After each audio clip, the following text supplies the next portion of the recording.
Good evening, everyone. I have 7 o'clock, and I'm calling the meeting to order. The first issue on the agenda is USD 259 Facilities Master Plan, and we have Mr. Luke Newman with USD 259 to present. So please come to the podium. Please speak in the microphone because these are recorded and broadcast. So thank you. All right. All right, that was really fast. You didn't expect that so quick, huh? Okay. A little quicker than we do it at our board meetings in 259. Well, this is not an official city council meeting. This is a workshop. Oh, okay, Okay, fantastic. so we don't make any decisions here. We'll talk about things, get some consensus, give some direction, and that's it. Okay, Official business is done at city council meetings. okay. Okay, That means I can sound as foolish as I want and nobody will judge me, right? No. sure. All right, Go well, for it. thank you. Sorry, thanks for indulging me. But my name is Luke Newman. I'm the Director of Facilities with Wichita Public Schools. Appreciate the opportunity to be here tonight and just share a little bit about our upcoming bond measure that'll be on the ballot via special election on February 25th of this year. I'll start by just saying in short, we have very real facility needs across the entire district. Wichita Public Schools operates over 80 school buildings, which are 60 years old on average. This bond will provide funding to rebuild aging facilities and allow us to more proactively address critical infrastructure issues such as roofs, windows, HVAC, electrical, plumbing needs, and a variety of others to protect our community's investment in our schools. It will also allow us to begin updating classrooms and labs to support best practices in teaching and learning. And excitingly for me, there's an opportunity to provide a new Future Ready Center for construction trades, continuing to build on our Future Ready Center model across the district for equipping students with career training and on-the-job skills opportunities. So we've created what we think is a smart plan to address these needs. The zero rate change bond proposal keeps the current bond mill levy exactly where it is. The tax rate will not change at all, should it pass. And by retiring older, underused buildings and combining them into new, more efficient schools, the district will save operational and maintenance costs while providing better classrooms for students that accommodate up-to-date teaching and learning methods. And as a result of this plan, millions of dollars from the current facilities budget can be redirected to address long-term needs across the entire district. So by reducing our portfolio of buildings, we mitigate our risk. We reduce our risk in large-scale maintenance failures that we experience quite frequently. And through that, we're able to make available capital dollars through our facilities budget to redirect to more proactive maintenance needs across all buildings should the bond pass. So that's an important point we want to make sure people understand is that not all buildings are named as a part of the bond, but everybody benefits as a result of it because we would have these supplemental funds available through our capital funding that we would be able to more proactively address the maintenance needs district-wide, in addition to providing some HVAC in our gyms and lockers that don't currently, gyms and locker spaces that don't currently have it in our middle schools and high schools. And lastly, this plan is data-based and reflects expert input and feedback from community members.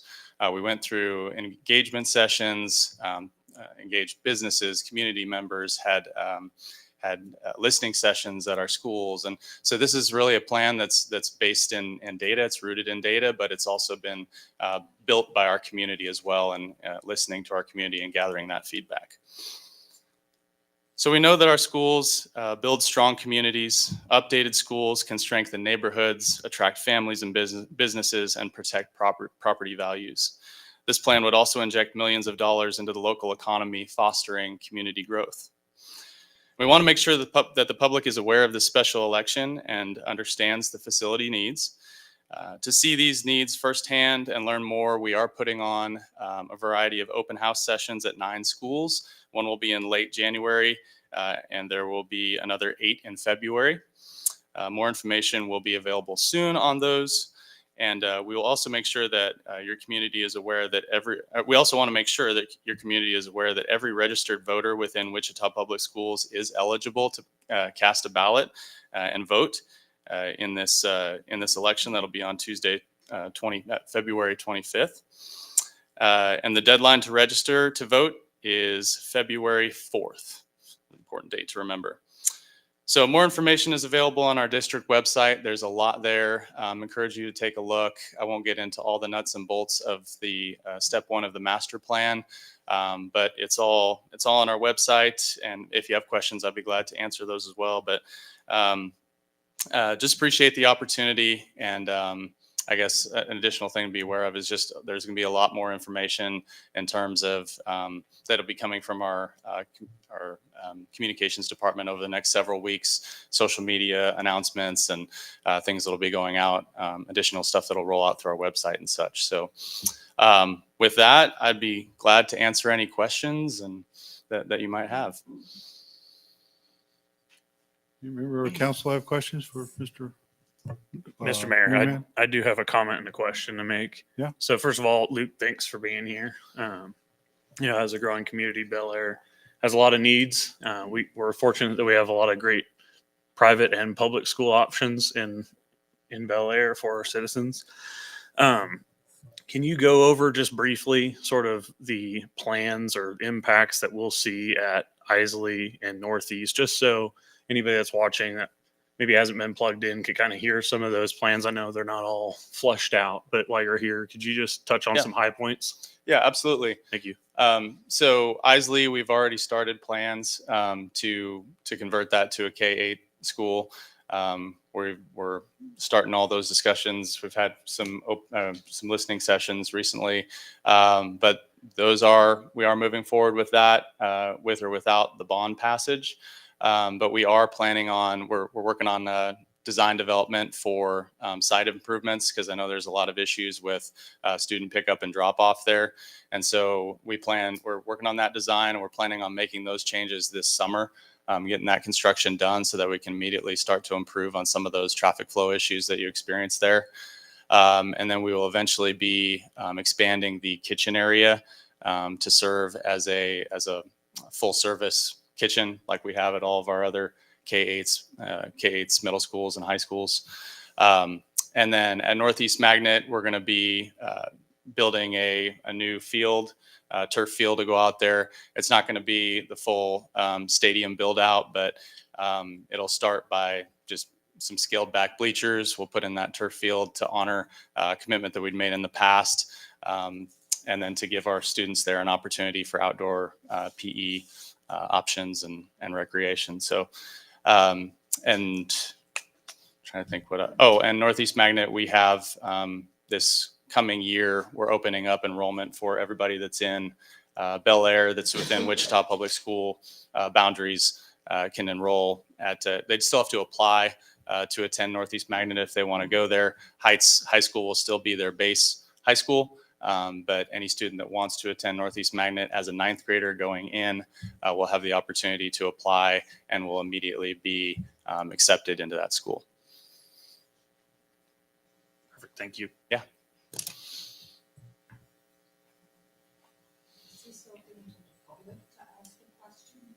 Yeah, if you have a question, please come to the podium and ask your question. My name is Rebecca Armstrong, and I'm a citizen of Bel Aire, as most of you know. And I also am an employee of USD 259, so I'm in the school every day. I'm concerned about this project because it's gone through a very fast process, and it hasn't taken the frontline workers what they would like to see. So it's approaching it as a technical problem. They're going to get money for schools to fix them up, but it hasn't gotten the community talking about what they want to see in the schools, or the frontline workers, the teachers. What do they want to see? They claim there's engagement and they went through this process. I'm on the site council. That engagement just has not happened. They asked, they gave a very brief survey. The teachers just recently found out that about the field. They recently found out these things. It was told to them. Now, why that bothers me is that in Public Administration 101, They know that the best programs involve a lot of information coming from the community, and it takes a while. It takes a long while, and it takes all of us taking that time to come forward and talk about what we want to see happen.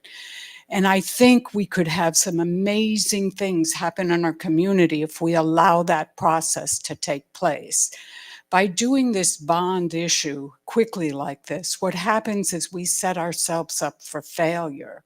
And this is not the time in our nation's history, in our history in Bel Aire in Kansas, to set ourselves up for that kind of $450 million failure. I think we can do so much better. There's a lot of opportunities here, and we're not hearing them. We're not taking the time. They hired a consulting firm, an engineering firm, to determine what to do. If you go to the website, they have numbers listed of percentages for each of the schools that give a value for keeping that schools. When you click on that, it goes nowhere. So you get no data. So you don't really understand what is it about that school that's not as valuable as other schools. So we can do that better. We should be able to click on that and go right to where they're getting their data so we can understand what is wrong with that school, what's costing it. I work at Northeast Magnet. I had a LEED certification. When you walk into that school, it was designed by LEED architects. That school is not a LEED school, but when you walk into it, they have windows floor to ceiling. It brings in a lot of light. That's to save energy. When you go into every one of the classrooms, they have openable windows. They have openable windows to allow fresh air to come in. These are smart ideas. These are smart ideas created by people that know a lot. The light Ms. switches Armstrong. on the wall, each of the Ms. rooms. Armstrong, Ms. Armstrong, can I ask you to Yes, wrap it up? yes. Okay, please. Okay, but there's what I'm trying to say. There's a lot of things that the school could have been doing to save money right along. In those systems like that, where they have light switches, low power, high power, they save hundreds of thousands of dollars a year. We don't even know that's available in the school. I have to tell people, this is what you could do. So there's things at the top that we could do to be saving money. So there's a lot that we could do a lot better. Okay. And I think there needs to be a bigger conversation to All right. get to a better solution. All right. Thank Thank you. you for your input. Appreciate it. Mrs. Hamburg. I just want to clarify one thing. I think you said it too. The way the district has been selling it is a zero rate change, but if it doesn't pass, taxes would go down because this would just replace the bond issue from 2008. Am I understanding that correctly? If it doesn't pass, taxes would go down. Yes. All right, thanks. Anything else I can answer for you? Anyone else have any questions or comments? Mr. Mayor, Mr. do you have a David? number on that mill rate type number? Currently, it's 7.5 is the mill rate. But what it would go down if without the 450 it million? would essentially go down to zero. Okay. Yeah. So you're going to replace 7.5 with a 7.5. Correct. I see. Right. Yeah, you're welcome. Mr. Mayor, I did have one more question. So, I mean, obviously the stuff I've read that's out there is this is the bond is required for massive capital investment. Can you go through, just summarize what part of your budget currently annually is dedicated to capital type investment? And just so we can kind of see what that figure is compared to this larger bond number. Yeah. So I think I'm following your question. So we have about $20 million a year that we have in capital that we're able to put towards maintenance needs. I don't know if you're familiar, if you've heard our presentations before, but we have about $1.2 billion in maintenance and large scale maintenance needs that exist in our over 80 school buildings. And that doesn't mean that's $1.2 billion of maintenance that has our system infrastructure that has failed. It just means that it's infrastructure that is past its anticipated lifespan. So the fact that it's still operating to the extent that it is, I think is a credit to how well we have managed our resources to date. But it is a big, a big lift, or I guess it's a heavy lift for us that when we're staring at that with $20 million a year, as you can imagine, it doesn't hardly put a dent in $1.2 billion of maintenance needs. And so $450 million allows us to start rebuilding our district, because at a certain point, as buildings get older, the older they get, the more costly they are to maintain. And that's what this, when we talk about a smart plan, that's why we believe it is a smart plan, because we are rebuilding our district and renewing our portfolio. Even though we could continue to just maintain things. Our facilities, the classrooms we have undersized classrooms. Our spaces, talked about daylight. We have a lot of classrooms that don't provide adequate daylight. And so this is about renewing our building portfolio and kind of resetting our maintenance needs in a lot of our buildings. But it's also about addressing the modern day learning environment and providing our students with the learning facilities that they deserve. Thanks. So my understanding, the last school bond issue was done 17 years ago. Is that right? Or something about like that? Yeah, something like that. Okay. Well, 2008. we don't have that exact number, Yeah, but yeah. so has the school system built any new schools since then? No. It's Because I know just- sometimes they've done that, but I just didn't know if they'd have this time. Yeah, So- we don't have So the funding available your to do newest that. schools are 17 some odd years old. Yeah, our newest school is Southeast High School. It Mhm. was completed at the tail end of our last bond, and that was 2015, 2016 was when that Okay. one completed. Okay. Yeah, that's kind of what I was thinking, but I didn't know that for sure, because I know Northeast Magnet was part of that bond issue. Right. as well. Yeah, it was. Yeah, Yes, shortly okay. before that. Okay. Mr. Mayor, Mr. I bel- Smith. yeah, I believe the last time this happened, I was talking to one of the executives in the school district, and they said they had all this capital, and then they built buildings like the Northeast Magnet, and they didn't have any money for salaries. So they couldn't put bodies in the buildings that they built. And so the buildings were a third full. So how is that going to be addressed with this bond issue if it's all capital? Seems like you're missing the human component, which seems to be pretty important. Yeah, I wasn't with the district at that time, so I'm not exactly sure what happened then.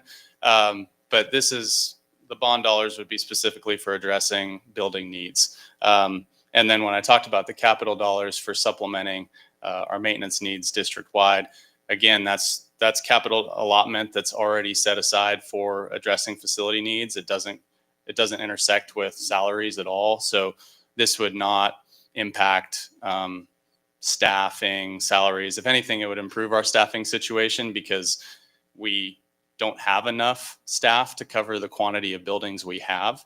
And so by reducing our buildings, we'll be able to more adequately staff the buildings that we have as a result, the remaining buildings that we would have. Does that make sense? Sure. So in your annual budget, how much money is put aside for capital improvements? Capital improvements, Yes. it's the $20 million budget that we have. That's my facilities capital improvement budget. You for have a $20 million addressing budget maintenance. every year for capital improvement. Yep, but it's, I know you're we trying to had- maintain 80 buildings. So I get it. It's Yeah, not- yeah. It spreads pretty thin. well, we right? had East High, we had major structural issues there a year or so ago, and we spent $12 million alone on that building itself. And that comes out of our capital allotment. So it goes pretty quick. Luke, from what I've read, it kind of feels like a big goal of the facilities plan, at least for phase one, because I know there's other plans that would require additional funding. It feels like a real main goal of it is right sizing the district, right sizing the buildings, consolidation, trying to get more efficient and effective with the resources you have for your capital. And I do agree with that comment about it seemed like the last bond issue, a lot of new schools were built and a lot of relocation happened from inner city schools. Mhm. That wasn't the intent. The original intent of that bond was to expand and grow the district. So it seems like this bond has a different feel to it. It seems like instead of it being a growth it's really focused on right sizing. Would Yeah. you say that's pretty true? Absolutely. Yeah. It's the kind of that combination of trying to right size, make sure we're addressing, what we've seen in our enrollment going down, and then also addressing these, significant facilities maintenance needs that we have as well. But yeah, I will say that, we've heard a lot of that feedback from the past and things that were done and that weren't well received. And we've heard that. And we absolutely want to make sure we do this right this time and learn from those things that have happened in the past to make sure that we don't repeat that.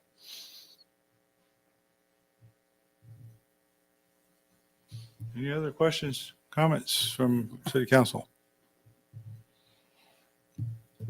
One last thing I will just ask about since you're here that I think maybe rubbed people the wrong way, and maybe it was the right decision either way, was you guys essentially 259 donated Park Elementary to the city of Wichita. Is that correct?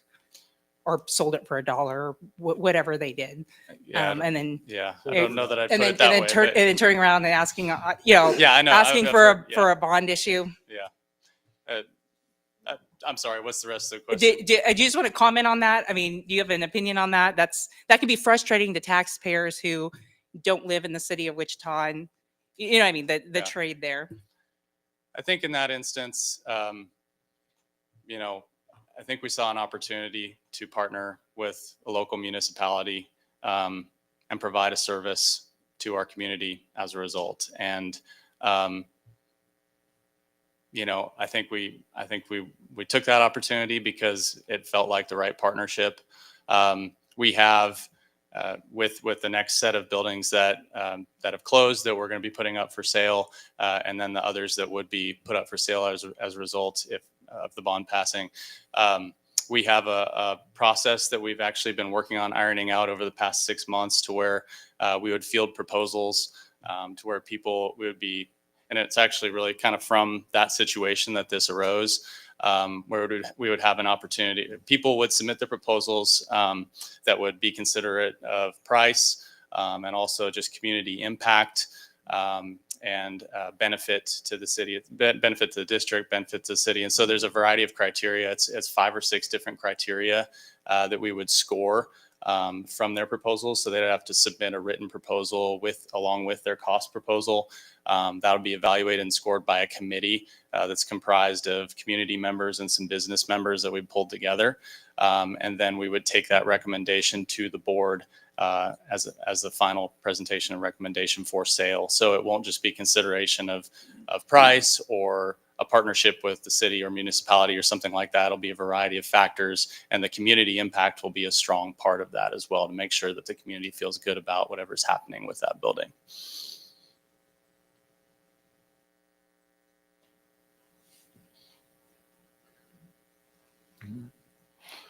Well, if there's no more questions, I appreciate your time and telling us something about what's going on with this bond issue. And Yeah. Thank you for the time. Great questions. I appreciate it. And if you have any more, feel free to shoot me an email or give me a call. February 25th is the date. February You're not 25th. registered by the 4th of February, you don't get the vote in this one. Correct. All right. All right. Thank you. Thanks very much. Thank you. Next item we have is the GIS presentation. The staff is going to start off with this, and then it's going to be followed by Sheldon Benna and Tristan Zimmerman from PEC. Thank you, Mayor. As you guys know, one of my top priorities and vision is moving our city to more of a data-driven city. As you're already aware, we've embarked on a massive overhaul of our software system, which impacts everything we do on the service and operational side, including finance, utility billing, permits, license, court, and recreation. I'll kind of leave it to PEC and John and Marty to explain the details on this next one, but we're converting all our infrastructure into GIS mapping system, something we've never had, or improvement to what we've had in the past. Why is this important? Essentially, what we're doing is making this big project and our other big project talk to each other. That's going to have an impact on the data we provide. That's going to potential drive what we think about our water and sewer master plans and multi-million-dollar investments in the future. So it's very important that we have these types of information available and ready to go. I know it sounds simple, but it takes the right team, the right expertise, God knows time, and hard work. And I hope tonight you'll see some of the progress we've made on some of these goals. So I'll give it up to Sheldon and Kristen to kind of talk a little bit about what we've been doing over the past year or so with the GIS mapping system. And then John and Marty are here to kind of fill in the blanks and how we're currently utilizing it and how we're continuing to utilize the system. So guys.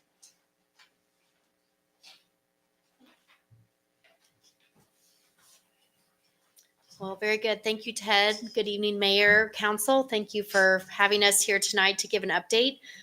Like Ted mentioned, my name is Kristen Zimmerman. I am the team lead for our GIS department.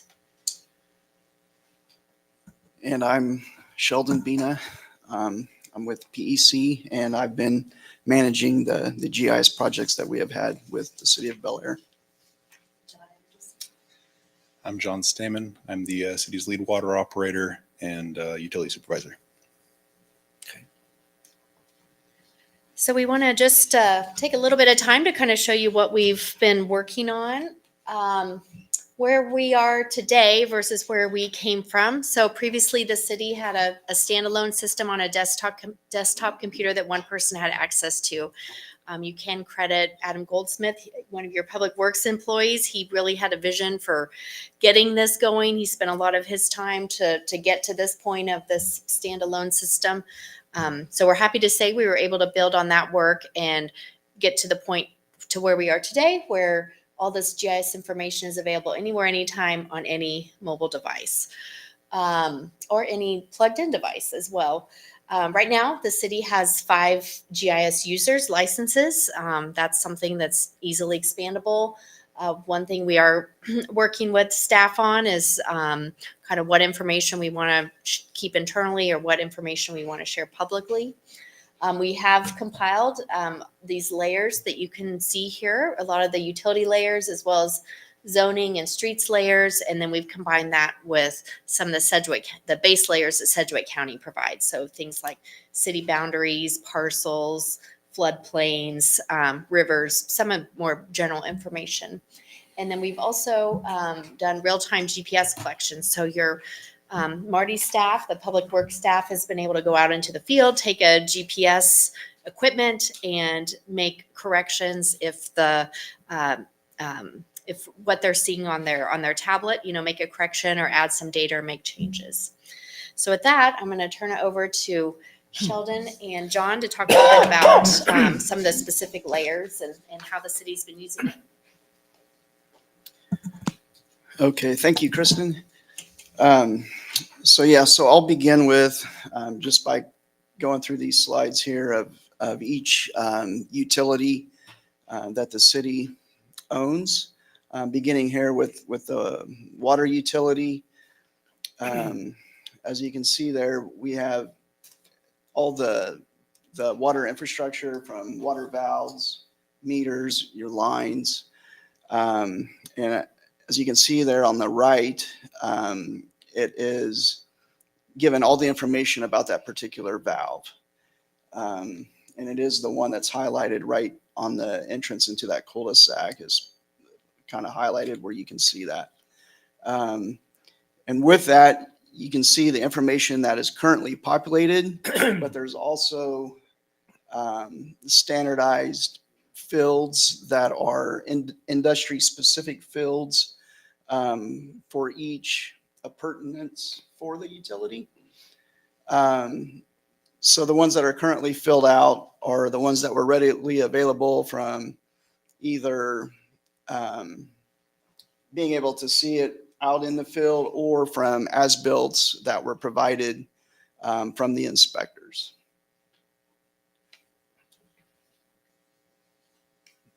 John, do you have anything on water layers in particular, or how you guys have used this? We use this daily to do locates for the city. If there's anything that we have questions on, we can't locate because there's no tracer wire. We use this system in the field on a tablet or a phone, and we can kind of pinpoint exactly where we need to be to find the valves, and then we can go from valve to locate our system. This helps us prevent damage from people who are digging any work that's being done underground. And then we also use the system to help minimize time finding water meter cans that are possibly buried either in construction or like right now when it's all the snow on the ground, we got to go find something and go right to it, know exactly where it's at. So it's been a massive resource for us. So those tags for those devices were established when they were installed, or on the old stuff, you guys are going around and GPS tagging them so that you know where they're at? Is that the way you're doing it? Yes, so kind of 2 or 3 different ways that has been Okay. inputted. I know originally, as Kristen alluded to, Adam did some collection with a GPS device, Okay. as well as currently with all your development that's occurring, we're putting that in from, could be either as built or with the GPS device as well. While it's being installed. Right. Right. Yep.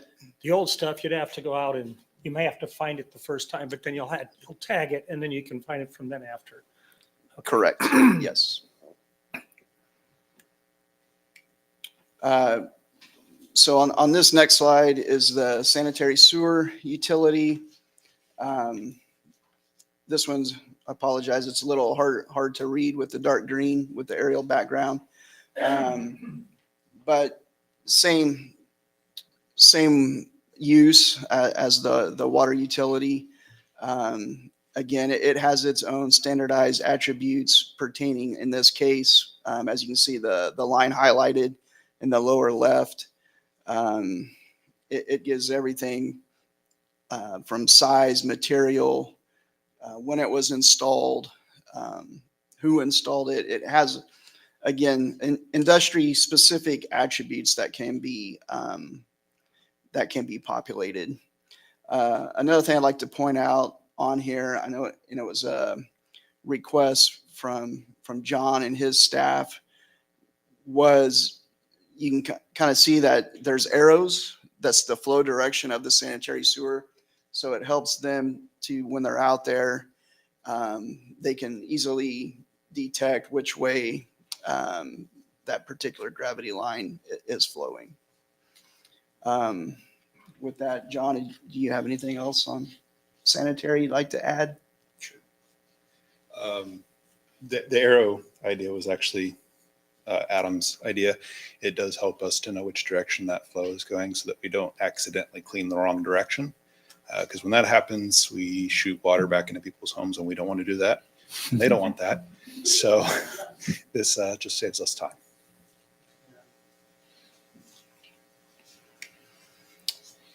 And then, excuse me, lastly, with the utilities, your storm sewer. So I will say the water and sanitary are currently up to date with what has been installed. Storm sewer, there is a little bit yet in the original part of town that we don't have mapping for, but that's definitely in the plan to get everything mapped out. Anything, John? Okay. Moving forward, just wanted to show, I know that you all are aware that PEC did this pavement evaluation 2 or 3 years ago. Mm-hmm. I just kind of wanted to include this on here just for the fact that this is GIS too. Just another way of how the city is utilizing GIS. Yeah, I just want to know when you're going to be updating it. Yes. With the condition information or Yeah. the maintenance projects? With the condition information and the expanded maintenance project. Okay, that might be a question for Ann or Marty.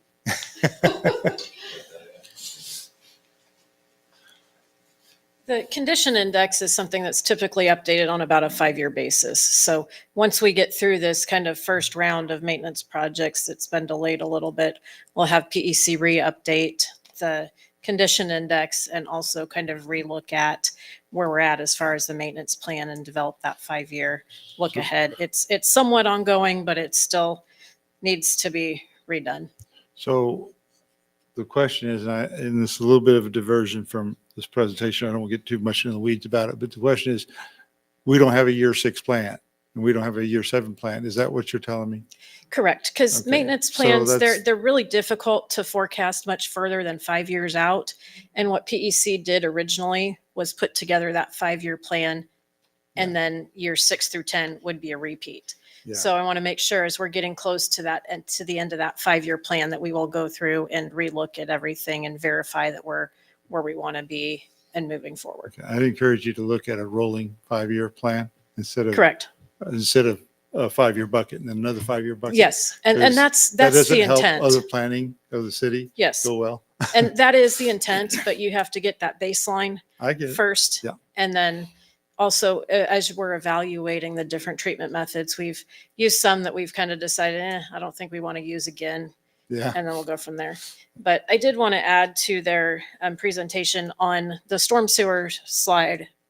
You saw that the table was quite a bit more filled out than the water and the sewer. And that's just because they took the storm sewer information from those recently installed plans. The other information is historical information that we don't necessarily have. Those plans. They're not easily accessible. And that's a lot of our water and sewer. We had a gentleman call up the other day, hey, where's the storm sewer? How deep, or the sanitary sewer? Where is it? How deep is it? How far is it away from my house? I can tell you about how far it is away from the house with the GIS system, but it's in an older area of town. We don't have the depths on that in our system. So that's something, and the paper copies are not easily accessible, or we don't have them. So we have to go pop manholes. So that information is coming. Marty and John have been diligently working on kind of as time is available to go out and start collecting some of this information. But it is going to get more and more populated, and is going to definitely very useful right now, but it's just going to get more so as time goes on. Thank you. And while you're up there, I did have a question, and any one of you probably could answer it. So last meeting, we were talking about CCUA and a force main. When you talk about sanitary layers, are there CCUA assets that are populated in our GIS system or not? At this point, I do not believe so, because we've been focused in on city. But I appreciate you bringing that up, because Sheldon, Kristen, please take notes. You definitely need to be adding that. But And I we don't do know. have CCUA to come out and locate those. But it would, since we're a partnership, I think it would be good to have those on. Okay, thank you. I'll just interject real quick. We Hey, do John, have, John, can you move the microphone up? yeah, sorry, Thanks. too tall. We do have some CCU assets. The force main going from our lift stations to Oliver and 53rd are all mapped in. After that point, we don't have anything from CCUA. And we also have their gray water line that goes down to Willow Bend on our GIS system past Oliver. Very good. Thank you. So you said that gray water line is on your system or not? Yes, It is? that's Okay. correct. Okay, thank you.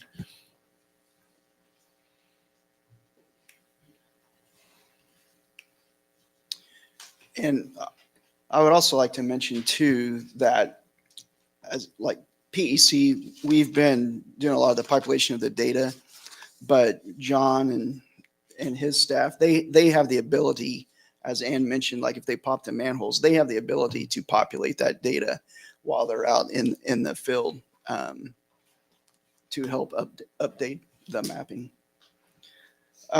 Zoning is the next one here. I know that this has kind of been a work in progress.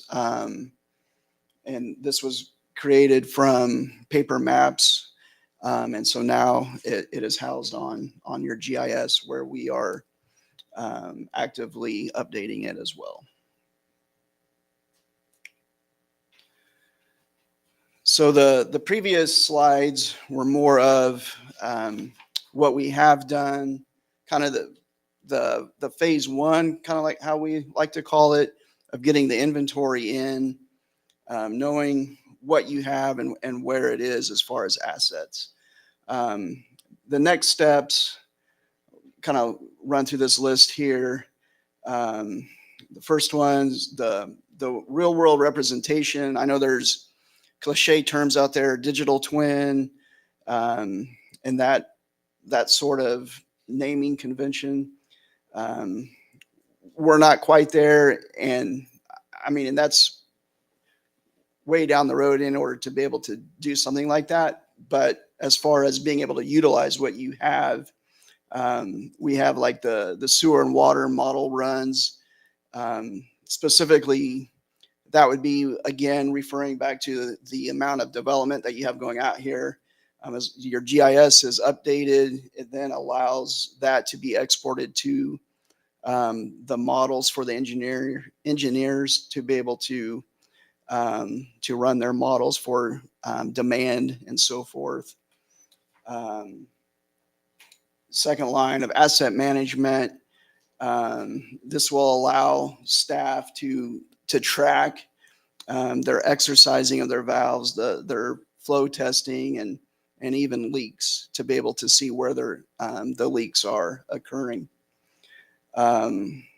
Regulatory compliance, we just have listed there, MS4 permitting. So that allows, again, efficiency and record keeping. Sanitary sewer, CCTV. I have a slide that I'll briefly show on that. Communication platform. I know that for the street part, we did have a website that was tied to your city's website regarding, the projects that were taking place for the street repairs and so forth. So it's just another way of being able to, GIS can be used to get information out to your residents. And then again, what we're looking at is referring back to your growth and development, being able to have plats and zoning cases on here that would help staff be more efficient in their daily routines. This slide is, as it says, is water utility at a glance. So you can kind of see everything that's mapped. You can kind of see the overall metrics there.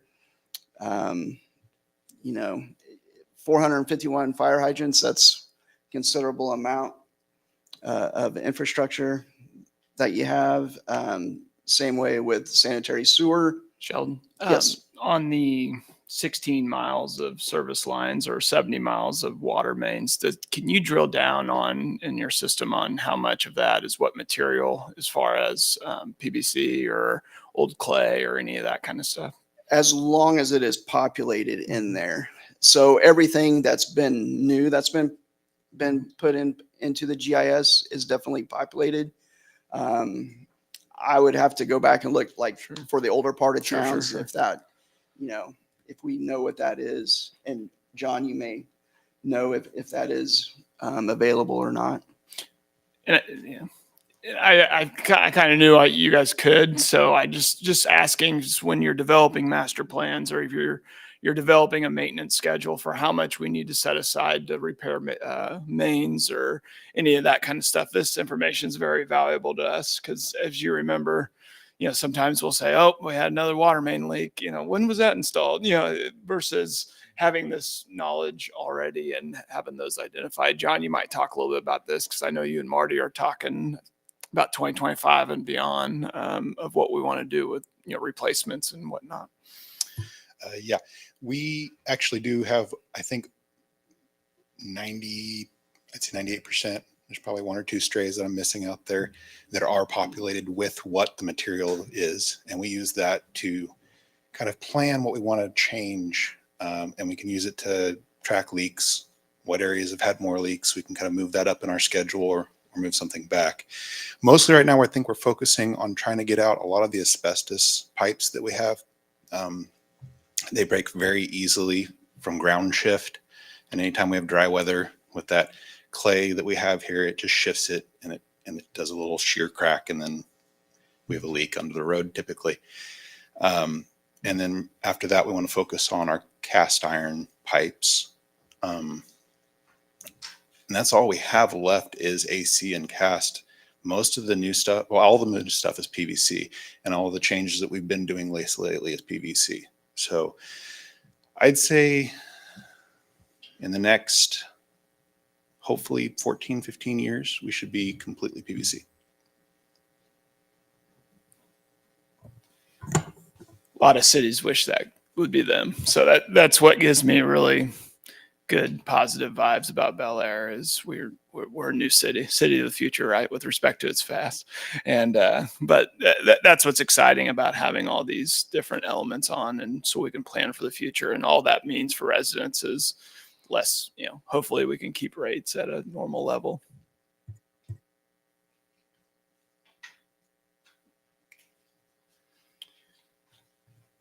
I briefly touched on the sanitary sewer. Again, just kind of giving some overall metrics there. Just over 67 miles of sewer mains, and just under 1,400 sanitary sewer manholes. The last slide I have here is sanitary sewer CCTV. I know that you made an investment in a CCTV truck. And one way how that can be utilized is, as you can see there on the slide, that it can, in GIS, all those points that you see along that line are, if there was a route coming through the line, or if a service tap, it can be identified on the GIS. So then that, as Kristen's pointing out there, that each one of those dots can be represented by a picture that was taken with the truck. And also I'll mention too, with that, as you can see, they're along the line. So if somebody's looking for a service tap, it can be easily seen where that is, and then they can go out and make it easier on John and his staff to dig up that service line if needed. John, do you have anything on CCTV? Okay. We are pretty excited about getting in the CCTV because we will be starting a complete go through of our sewers with it, and we will be using that to start populating this data further. In the older part of town, we don't really have information on people's sewer taps, and we get calls all the time for people asking, do you know where my sewer tap's at? Can you locate it for me? And we just don't have it on the old paper plans. On all the newer plans, since we pre-tap it and we have runouts for the contractors to hook onto for the sewer, we have an idea of where those are at. But in the older part of town, this will be invaluable for our citizens. So I got a couple questions for you. I don't want to interrupt your presentation if you're done. Are you done? Yes, go ahead. Oh, okay. Yep. All right. So a couple questions. One is, this system, does it play into your SCADA system at all or not?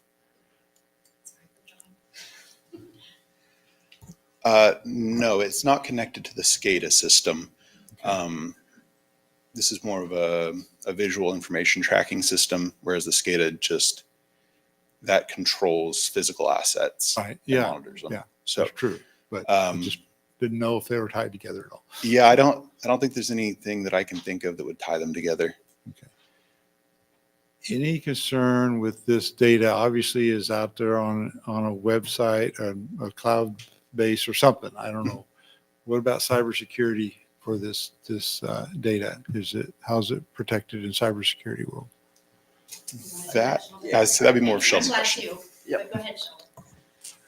Yes, that's a good question. So it is on the web. Currently, people, that have user logins or user IDs are the ones who are able to see it. Esri, whom is the software developer of ArcGIS, they provide GIS to a huge, huge part of all government entities. And I know they do have a certification on their security. Level it is? I would have to look at that. Okay. Um, Because there's 5 Yep. levels. yes, Yeah. and I can, yeah, we can definitely take a look at that Yeah. and see what it is. Okay. Yes. Okay. Thank you. Any questions from anyone else? So I just had a comment. So I wanted to thank you guys for the presentation. I think it's always good to show this kind of stuff to the public and to council. I know staff, it looks like we're already excited and already utilizing this. I'll speak professionally because I work in the construction business. This is amazing to have working for an owner, because an owner that has this kind of information at their fingertips and are able to communicate it well, it's a risk mitigation tool both for the city and for all parties involved. So I just want to say, owners that have this information and communicate it well are owners of choice. They tend to be the ones that are easier to work for and cost less to work for. So just wanted to state that as an industry professional too. So thank you for going through this and appreciate the information.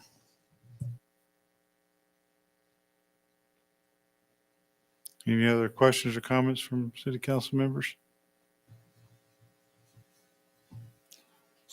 Okay, well, thank you very much. It's very good information. We appreciate the work you're doing on that. All right, thank you. Thank you.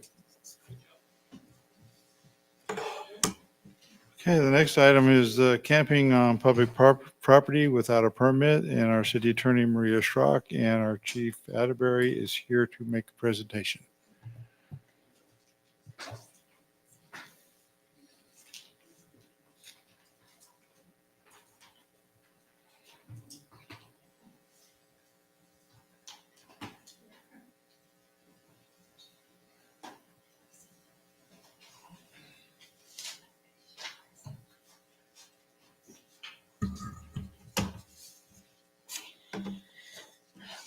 Let's see.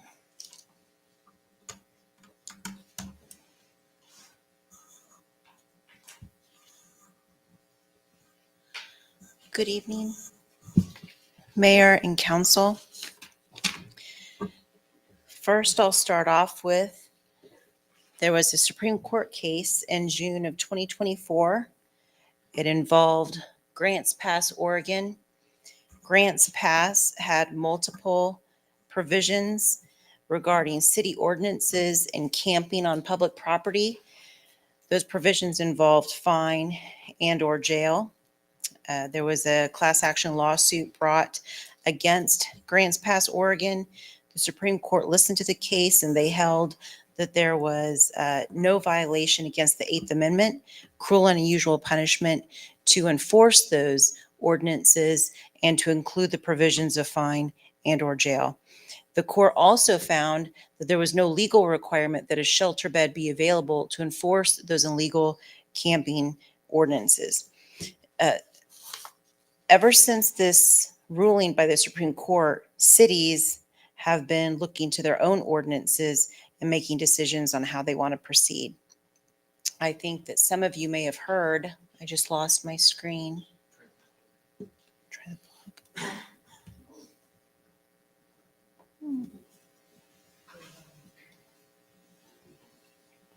Hold on. Here comes help.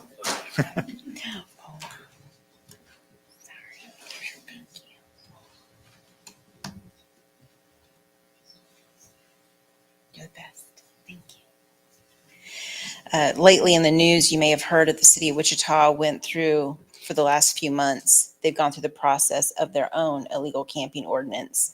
So I'm going to go ahead and go through this proposed ordinance. It's been brought to my attention that the Bel Aire Council would like to consider it. I imagine there's going to be multiple questions. Chief Atterbury is present as well, and he is prepared to answer some questions. This is a 13-page document. It we'll just go through and hit some of the main parts. First of all, there's the preamble.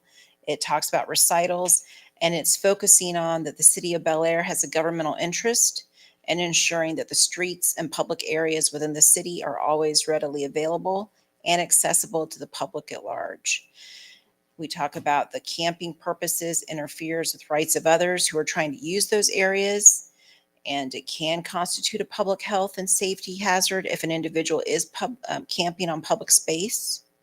That the purpose of this is to maintain streets, parks, other public property and areas within Bel Aire to be a clean, sanitary, and accessible condition. This specific, I have been provided some input as to removing it. Consequently, I put a line through it. Why remove it? I think that there was some sensitivity as to using specific words. I will defer to council for you to consider that. Then we move into section 2, which is definitions. One of those definitions is camp. It talks about what those camp activities would include, such as sleeping activities, laying down, storing personal property used for camping, clothing, sleeping bags, bedrolls, blankets, sheets, making a fire, cooking meals, using any tent, or camping in a parked operable or inoperable vehicle, a camper, a recreational vehicle, or a trailer. These are very detailed definitions. It's to avoid any vagueness or ambiguity. These activities constitute camping when it reasonably appears, in light of the circumstances, that a person or persons are using that property, that location, or vehicle as a living accommodation. There's also definitions as to flood control works. Many cities have this, flood walls, pump stations, pond areas, and the city of Bel Aire does have pump stations. Personal property, this is defined to include many things, including buckets, furniture, merchandise, bedding, sleeping bags, hammocks. Private property means all property that is located within the boundaries of the city, except for the property that is owned, leased, or controlled by the city of Bel Aire. As far as the public property, we go into detail as to the streets, the sidewalks, alleys, golf courses, bike paths, walking trails, parks, parking lots, garages, easements, improved or unimproved land. As you can tell, these are not limited, but it is going into detail, so specific examples.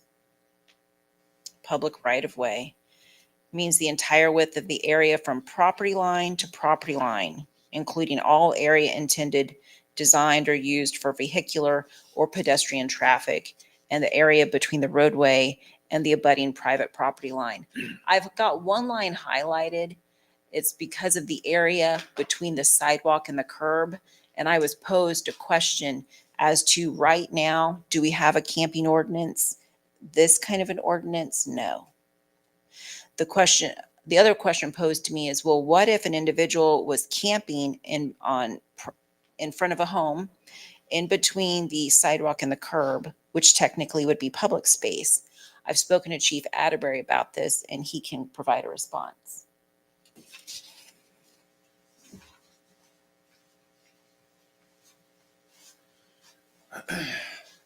So what we discussed is, though that is an area that is public easement, I believe, and I would have to check, and we were going to check, that is the responsibility of the homeowner to care for. So if somebody's standing there, that would be a trespassing issue, or we would find some other usable ordinance to protect that area from camping. There have been other cases as well that talk about an individual camping so close to the roadway. Is that a distraction to individuals driving? Could that impede or interfere with traffic? But those are comments that I have located. Temporarily camp, this is brand new as well. I've heard this referred to as family, mother-in-laws, in-laws visiting and staying for a certain amount of time, 72 consecutive hours. Section 3 involves unlawful camping, and I have this highlighted here for 48 hours notice, that it is unlawful for anyone to camp, and that a person found camping on public property shall be given 48 hours notice to vacate the property. And I think Chief Atterbury would like to offer some input on this time frame. And I know that Wichita went through a series of discussions with the community. They had many events where they brought in people for input.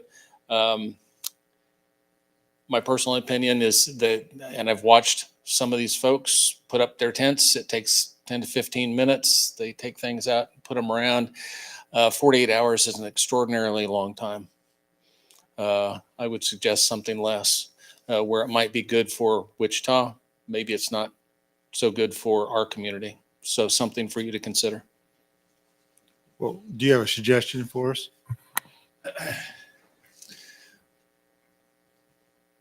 A reasonable amount of time, I'll leave to you, but 48 hours seems like an extraordinarily long time.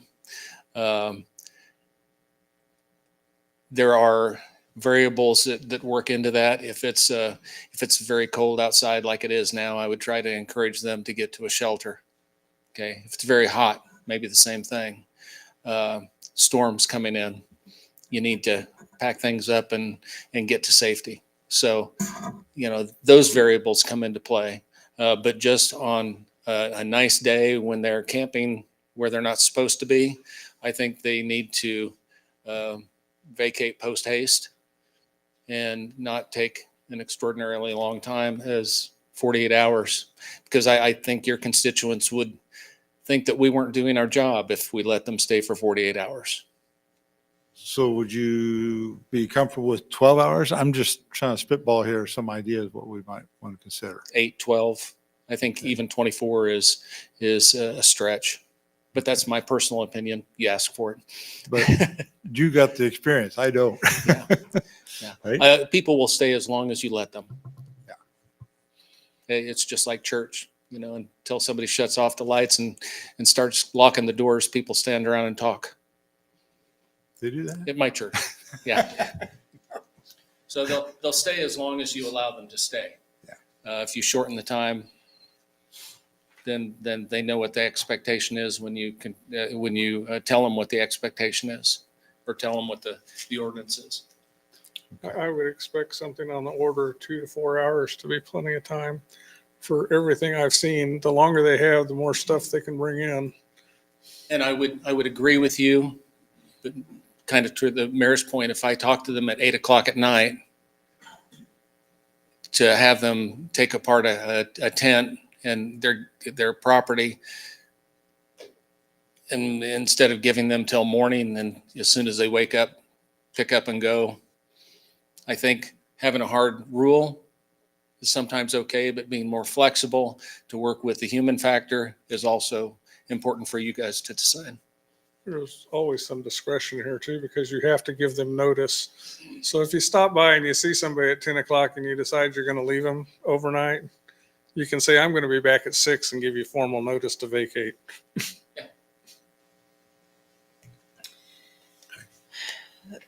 Depending upon the length that you choose, such notice would be served on them if they were present, or be posted nearby if the individual was not present.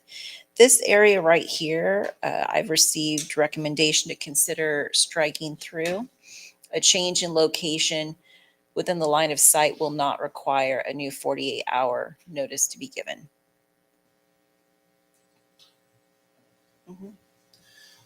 Okay, and that probably needs to stay, because it's just like people who park cars illegally on the street and we put a tow sticker on them. They think that they can move it 6 inches and it's a new 48 hours. And then they move it back and that's a new 48 hours. That's what this is in here for, so that person just doesn't go across to the other set of trees in the same area and set up camp there. What about if it just, you can't, once you been given notice, you can't do any of this type of camping any place in the city of Bel Aire? Right. Line of sight, regardless of line of sight. Right. You just can't do it. They've been notified. You've been notified. Yeah, I had some trouble with line of sight too, because you could move from one side of the building to the other, and that be out of sight. I think we need a little better clarification, but I don't know what it is.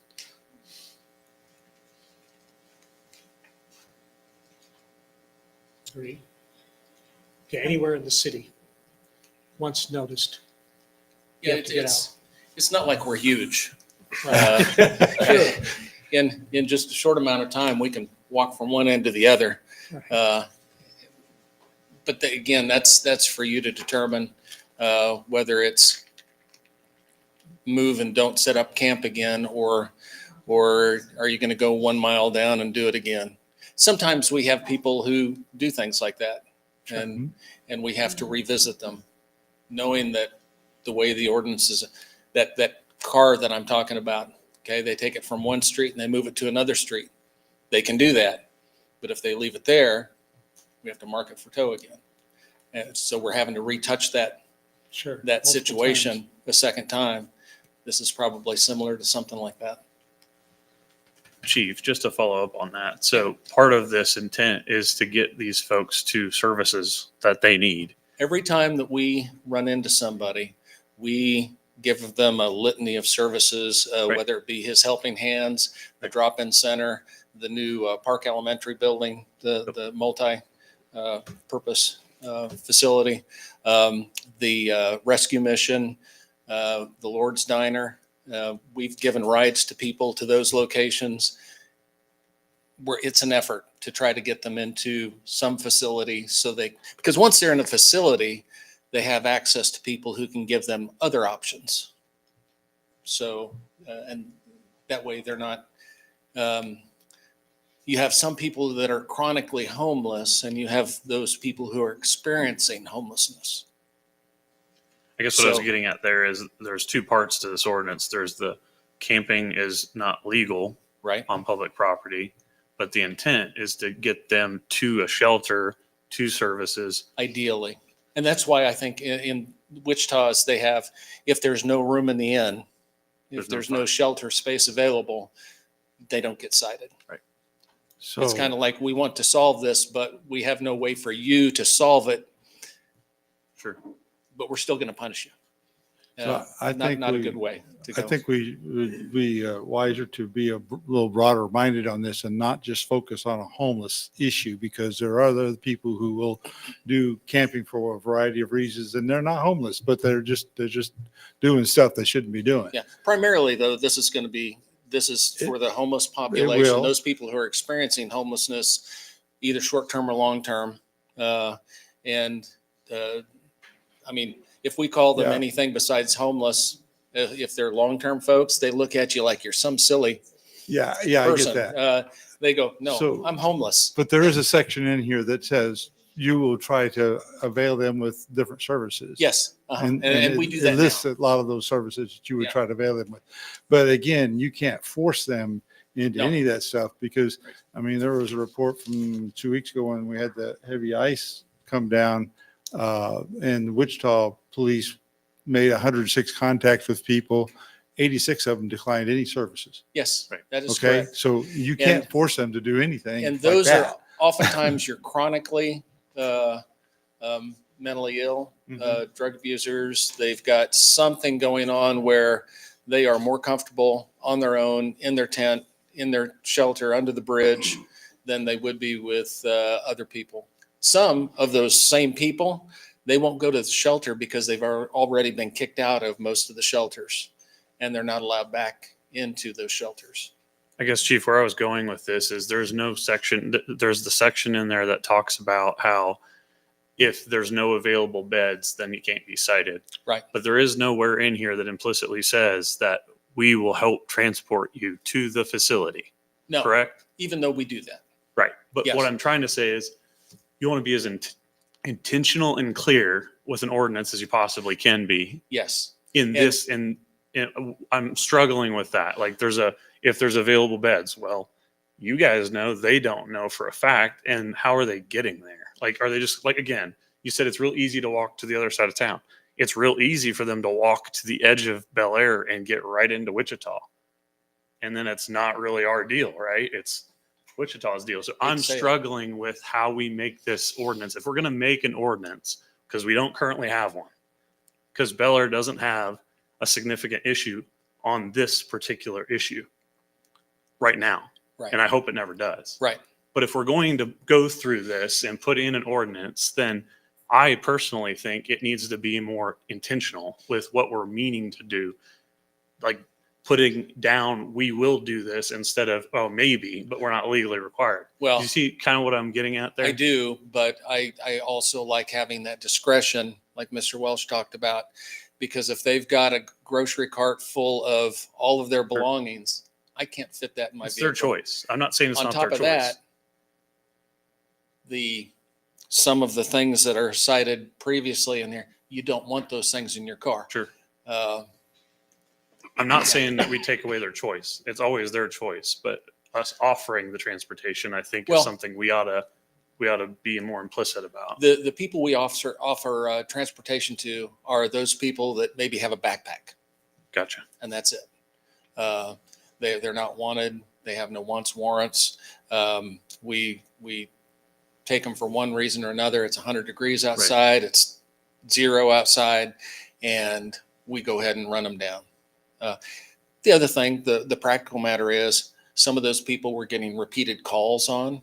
People want us to go check their welfare for one reason or another, and to deal with those calls, those repeated calls, it's a community policing tactic. Right. Okay, is removing that person from the area where they're getting called on. So we remove them from that area, get them to whatever location they've determined they want to go to. It's We can't do efficiency. that in every situation, though. Right. So I would probably suggest not a shall, but can when we can. I mean, we'll do it when we can. Sure. Will be offered as available or may be offered. Yeah. I don't know that we would want to formalize that too much in a document. Gotcha. Yeah, I agree with that. I don't think we want to put that in this ordinance. Because if we advertise that, there's probably somebody out there that will also abuse that for rides with the cops, right? We have that happen now with some regularity. You've got the mentally ill who call 911 and say, yeah, I need an officer here. What do you need? Well, I need a ride downtown. No. Not a taxi service. We're not a taxi service until we decide we want to be a taxi service when it fits the safety and welfare of the community. Okay. We weigh that out. It's not fair, but life's not fair. It is sometimes in our best interest as a community to help somebody get to that shelter, whether it be, like I said, the rescue mission, the Lord's Diner, some other facility, so that we can get them help so we don't make repeated calls on them. Yeah. The next section of the ordinance talks about unlawful camping and immediate removal. What that means is if an individual is camping on public property or on the public right of way, it is immediate removal. In fact, it talks about, I believe, 9 different options. First and foremost, in and under bridges, overpasses, highways, within 50 feet of bus shelters, medians, roadways, highways, traffic circles, roundabouts. You can see that there's a lot of emphasis here on traffic and the infrastructure. Number 3, within 20 feet of any doorway, loading dock, elevator, stairway, or fire escapes located on public or private property. 4, any land deemed dangerous by virtue of contamination. 5, any land used for flood control. 6, within 500 feet of playground equipment, schools, childcare facilities. Then we go down to 7, 8, and 9. 7 talks about 500 feet of a public or private swimming pool, splash pad. 8, 100 feet of park pavilions, community centers and park shelters. And then 9, within 100 feet of a public restroom. I've also highlighted a section here in paragraph C, or has previously been provided notice that camping on such public property or public right of way is prohibited. That has been brought to my attention as to whether or not it is needed. And basically, this paragraph is saying that a person may be cited if they refuse to leave or if they previously been provided notice. And that is going to happen. There's going to be individuals that law enforcement are familiar with by name and face. Yeah, and maybe someday we'll have that problem. I hope we don't. But that goes back to, I believe, Mr. Schmidt or Mr. Welsh mentioned, going down the road and setting up camp. Maybe Mr. Welsh. This is the one that attends to that. You've already been told we're citing you. Okay, and you still have to leave. You can't set up camp here, wherever that is. After public property and public right of way, next comes private property. This is very clear about an individual is not allowed to camp on private property, but then there is an exception. It's right here. A person may be allowed to temporarily camp on private property with the written permission of the owner or person entitled to possession. This section goes into great detail as to what an individual must provide, such as a name, an address, a phone number of the person giving the authorization. And then it comes down to even further saying that it is unlawful for any person to camp on private property in any operable or inoperable automobile, truck, camper, recreational vehicle, or other trailer. And then as far as the written notice, it goes into detail in subsection 1. It talks about such vehicles which are located on private property, and again, the written permission that's necessary. And subsection 2 talks about this section shall not apply to individuals who temporarily camp on commercial properties. Permission may be inferred if that property is commercial and it's posted in a manner that overnight parking is allowed. And there are multiple facilities that match that description. I highlighted this green because it needs we need guidance from council on how to continue. This section shall not apply to individuals who camp or reside in campers, recreational vehicles, or trailers which are located in RV or trailer parks. To my knowledge, the city of Bel Aire does not have those locations. I think so. Maybe one day. Yeah. So this can remain. Also, there's an allowance for an individual to obtain a permit. I did not know if council wants to go ahead and create ordinances to allow for those permits or to strike through the entire section. Talking Number about this, 3 in green. if we had like a truck stop up at 254, we're going to have people want to stay in their trucks. Will this disallow that, or? Yeah, I've got a note here Sure. that we would have to create an ordinance for that, anticipating something like that to occur. The same would be, if Integra came in, they might have trucks that park in their lots. So some allowance is going to have to be made for them to be able to. Would not section 2 address that? Just the paragraph just above there? It can, but this is actually this was for RV and trailers. Oh, yeah, the whole section is. So isn't it? I think it's a good time. This is not the first time this has been passed by or discussed by a city our size or much, much larger. Because of that first court case that Maria spoke to, people were waiting with bated breath for that to get through the Supreme Court, because in the time it took it to get filed to the time it was decided by the court, I don't know if anybody has taken any trips to San Diego or Denver or Dallas. The homeless primarily issue with outdoor camping in parks and public facilities exploded. And since the ruling by the Supreme Court, cities, counties, et cetera, have tried to rein it back in, okay, and take control. And this is the work of a lot of those organizations, those cities that have tread that ground before us to try to get something that's constitutional and usable. So as far as the RVs go, I also wanted to say These aren't typically the ones that are going to be parked in our neighbors' $100,000 side yard RV. behind the fence on a prepared surface. There we go. Got that in. These are things that many of these, and I've seen them, are not habitable, but they're used because they are shelter. So they pull them in, they have no way to get them out, and then people stay in them. These Cousin Eddie's?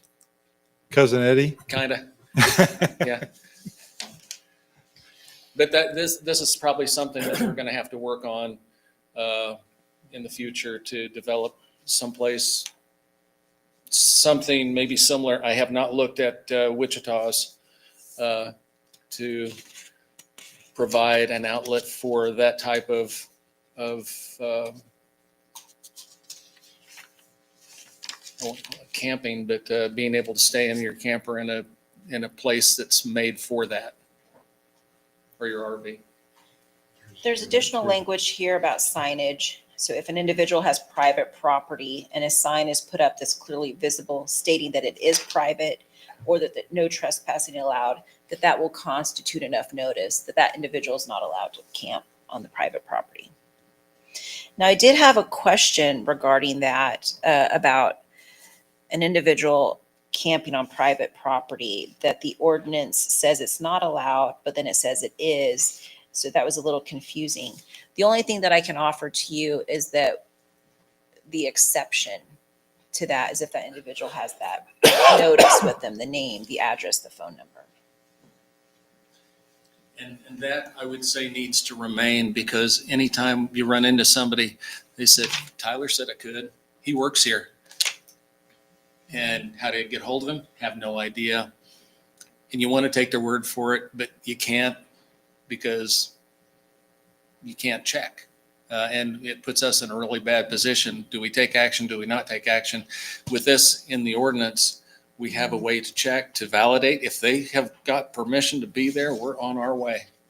The consistency is very helpful. Yeah. Next section is the impounding of personal property. Let's see. All personal property which is not removed following the required notice may be impounded by the city. It says maybe because it talks about types of property and the type of I don't know how to describe it, but some of this could be contaminated. Oh, yeah. Lots of bugs, critters, mildew, mold. I've seen many of these camps. I was helping Wichita with something here a while back and saw an area that over here there's the human feces. Over here it smelled like urine. Over here it was all the stuff that they just didn't want anymore, and it looked like a little trash dump. And it was unsanitary, but some of their stuff, some of the people who camp outside and stay outside, it is not in pristine condition. And some of it is bug infested. And I have a real problem with being able to secure it. I'd probably want an outside facility somewhere, rent a storage unit. I don't know what we would do, because it's not coming in the garage or into our facility. So the purpose of this section is when it comes to impounding of personal property, if any of that poses an immediate threat, that immediate threat is defined. It talks about what makes it an immediate threat. And if that immediate threat is present, the police would not need to impound that property. As far as notice of removal, of course, an individual can be served if they're present, but if they're not present, then there is the requirement to post conspicuously on or near where the personal property was removed. Let's see, what information is to be posted? It's listed here, a statement, the personal property is to be removed, the location, date, and time that the notice was posted, a general description of the property to be removed. Again, we're talking about 48 hours. So I anticipate that Chief is going to be consistent with what he said earlier about that might be a time that's too long. that a statement that moving the personal property to another area shall not be removing the personal property. And I was asked to consider adding this within the city of Bel Aire. And that's helpful. We're talking about the corporate limits of the city. Agency information for the individual to contact to retrieve that impounded personal property. Again, as Chief was talking about, contact information for services, including the HOT team and the multi-agency center. And finally, And go ahead. in that respect, I think we need to think outside of Bel Aire. We look at all the agencies and the assistance we can get countywide, city of Wichita and countywide to help that person out. So, and that won't be hard to checkbox on a form. That all of the personal property that is taken in, that it can be discarded if it's not claimed within 30 days after impoundment. That's very specific. And I'm going to wait till the next page before. So that takes us to the disposition of the impounded property. That personal identifiable properties such as identification documents, prescription meds, that they should be impounded and retained by the city for 30 days. That is the maximum time allowed. Okay, is that yeah, that's the one I have some issue with. That and on 2 pages before this, the firearms, getting rid of them in 30 days is a problem. So our usual retention is much longer than that for just general property. That's one thing. For identification documents, the prescription medication, I'm not that concerned about, but the identification documents, those are hard to get. You need identification documents to get any service that you really need. And for us to hold it for 30 days and then dispose of it, I think is an injustice to whoever, whether they're wrong or, they've committed a crime. When they get out, they're going to need those documents. So we should keep them probably for a much longer period of time. Our usual retention is about 1 year to 2 years on things like that. So for me, I would say that we would keep them for much longer than 30 days. The rest of that,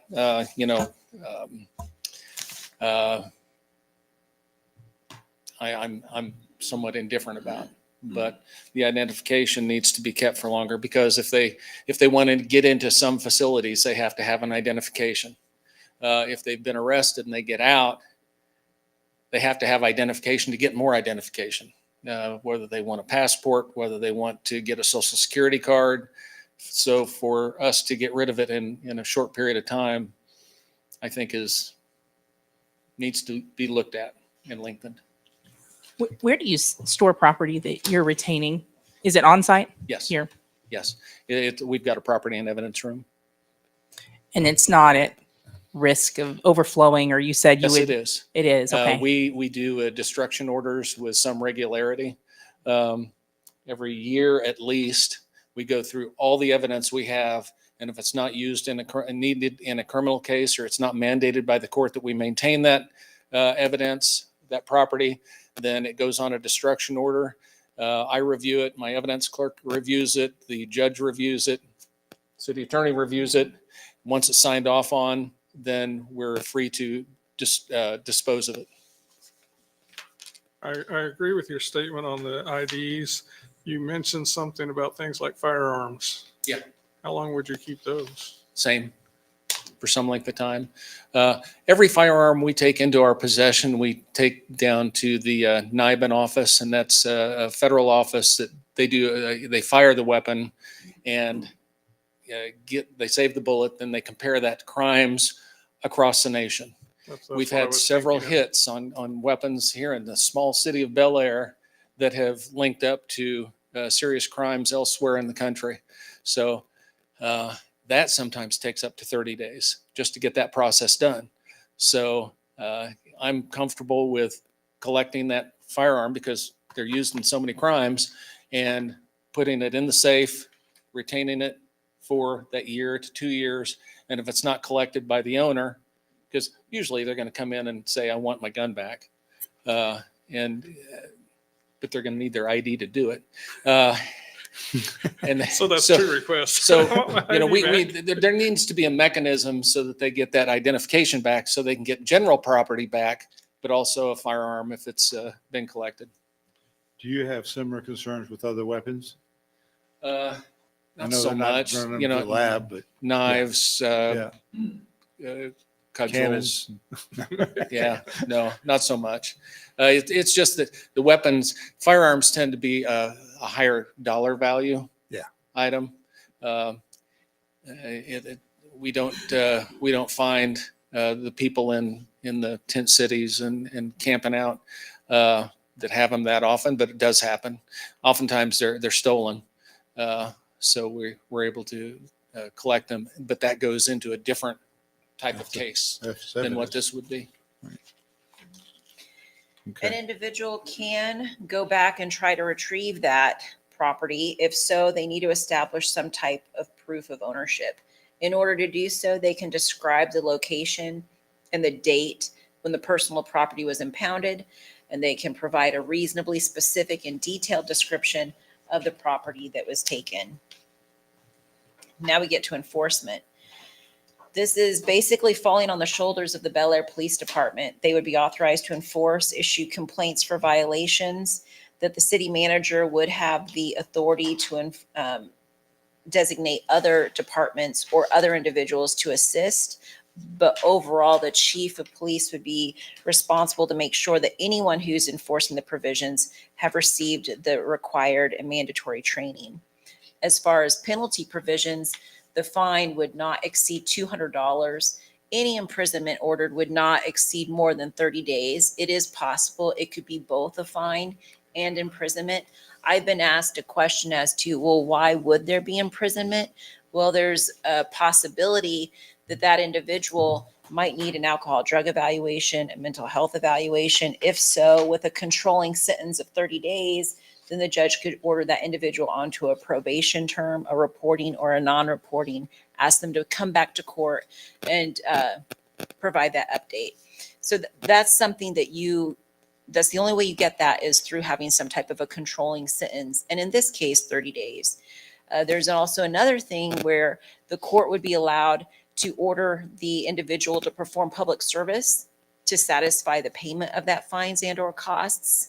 Every jurisdiction has their own amount for 1 hour of community service. Chief and we confirmed that it is $5 an hour to help pay for those fines and or costs. Everything in this ordinance, if it is not listed, it does not mean it is exclusive. So the Bel Aire Police Department is not limited with penalties or actions in their enforcement. And then finally, we have the signature page. So this is a proposed ordinance. I imagine you have questions. We're glad to answer as many as we can. I had one question way back at the top. Top of the document. Defining camp. It said making any fire or cooking meals. So I don't remember, does Bel Aire have any grills in their parks? Pardon me? What, No. cooking grills? What if I bring a hibachi or something and I want to cook some hot dogs or hamburgers? Well, I think you have to look at the whole section A to see what if that would apply. If somebody's got their sleeping gear, they're storing their personal property under the trees, they've got their bedroll, their sheets, cooking utensils, and their fire, and they're cooking meals, I'm going to say they're camping.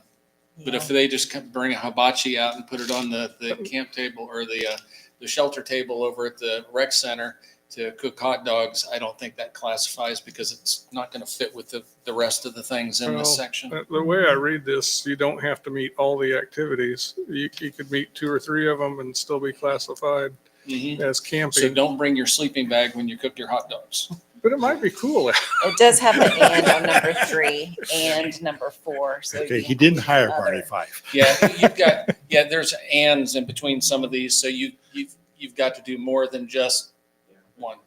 Okay, there's an and after fire. Okay. I quit reading a little too soon, I guess, but it did concern me because.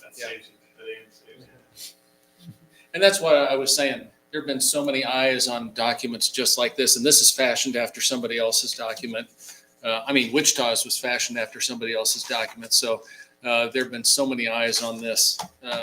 Not that this is perfect for us, but a lot of it's been vetted pretty well because, as I said, cities all across the nation have had to deal with the same issue. Well, we're not having to deal with it because it hadn't really happened here, but we've only had a couple of situations that I can remember. But they've had to deal with people in Moss that are camping. The last time I was in San Diego, between my hotel and the pier, the Midway, they had, it was a city block, and it was all sleeping bags with people in them. And you get down to the end of the block, and here were the city had put up porta potties and wash stations for another city block. They didn't need tents because it was a wonderful 70, 72 degrees outside. San Diego. Yeah. But the people who live in the area really don't like it. Well, it's a property rights issue, so that's Well, you mean the person who owns the business that they're sleeping out in front of? right. Yeah. Yeah. Yeah. Yeah. So I agree. We lost the audience. well, Everybody got bored and left, I guess. I was going to ask the question just to ask it, since we haven't had this problem, as you have said, and you can only count twice in your time here.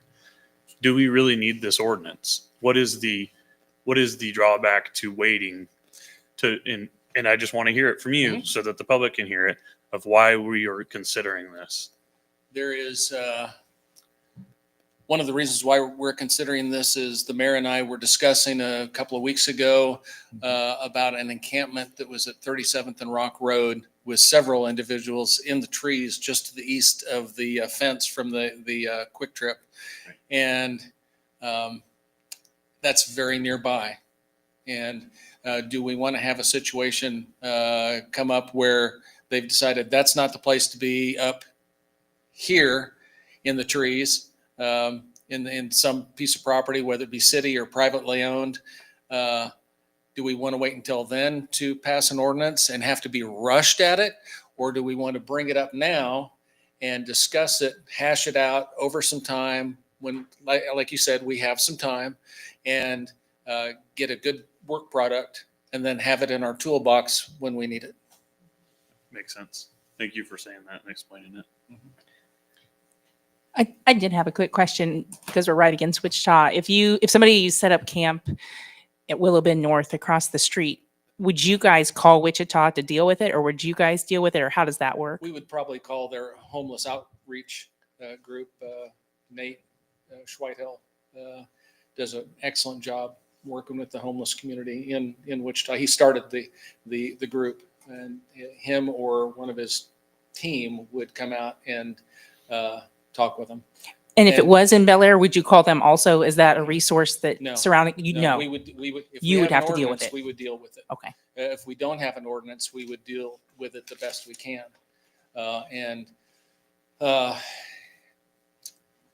If they were on private property, it would be a trespassing issue. Okay, so if it was back behind your house in the trees, we would try to find out who the property owner is.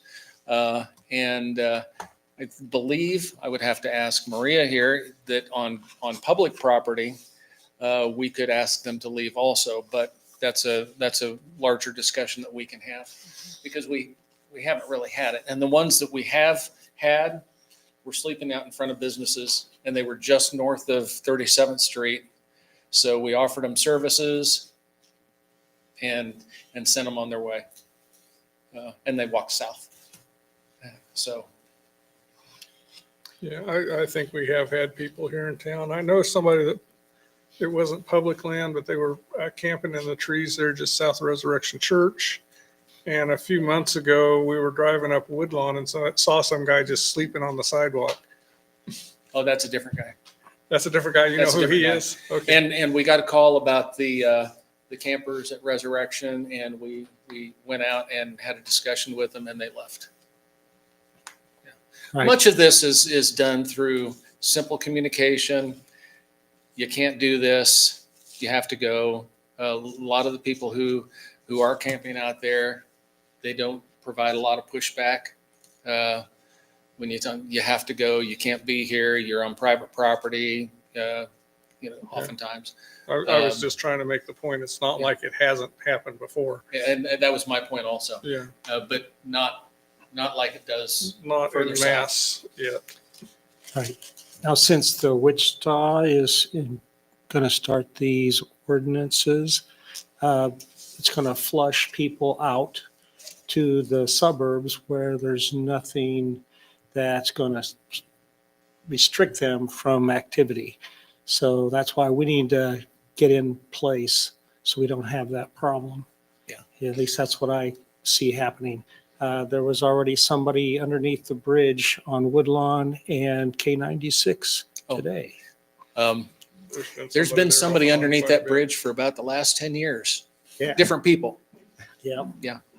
And we've met each one of them because they come up to the Sonic and they go up to Dollar General and then we check on them and yeah.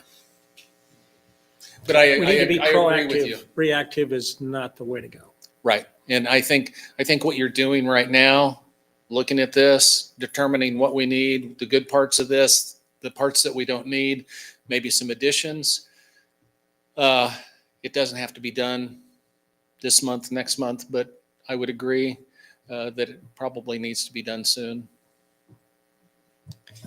Just to understand the issue with if they have the piece of paper and say, hey, the owner, I'm thinking of like, if Resurrection or a church said, hey, we want to contribute in a small way and allow people to park their RVs on a certain part of our parking lot, that would be okay as long as the property owners were okay with it? Right. Okay. And that's not, and I want to point out to you, that is not just a parishioner saying, yes, you have permission to park here. That is, I think it's here somewhere. That is with the permission of a person entitled to possession, a person of consequence who has the authority to give that permission, just not somebody who works there. Yeah. Right. If the scouts are camping, they'll probably be okay. I don't know about that. You don't think they have permission? I was going to ask. There it is. Yeah. Yeah. The owner, the lessee or tenant of such property is quite detailed. There's multiple steps that need to be taken in order to give an individual education or a citation. That's all on the shoulders of the Bel Aire Police Department. Photographing, giving notice, detaining, itemizing all of this property. The benefit of this ordinance is that I don't really see it as very vague. I think it offers pretty clear. a lot of direction. I read through this and I thought, yeah, okay. It doesn't take a lot to understand this ordinance, like the effort it takes with some that come about. I was also asked a question of, would the ordinance include any language about an individual who is approaching vehicles, perhaps asking for some type of donation of some sort? Well, Money. it is separate than an illegal camping ordinance. So if council did want to pursue that type of ordinance, it would need to be separate. I did include on the screen right now that you can see it.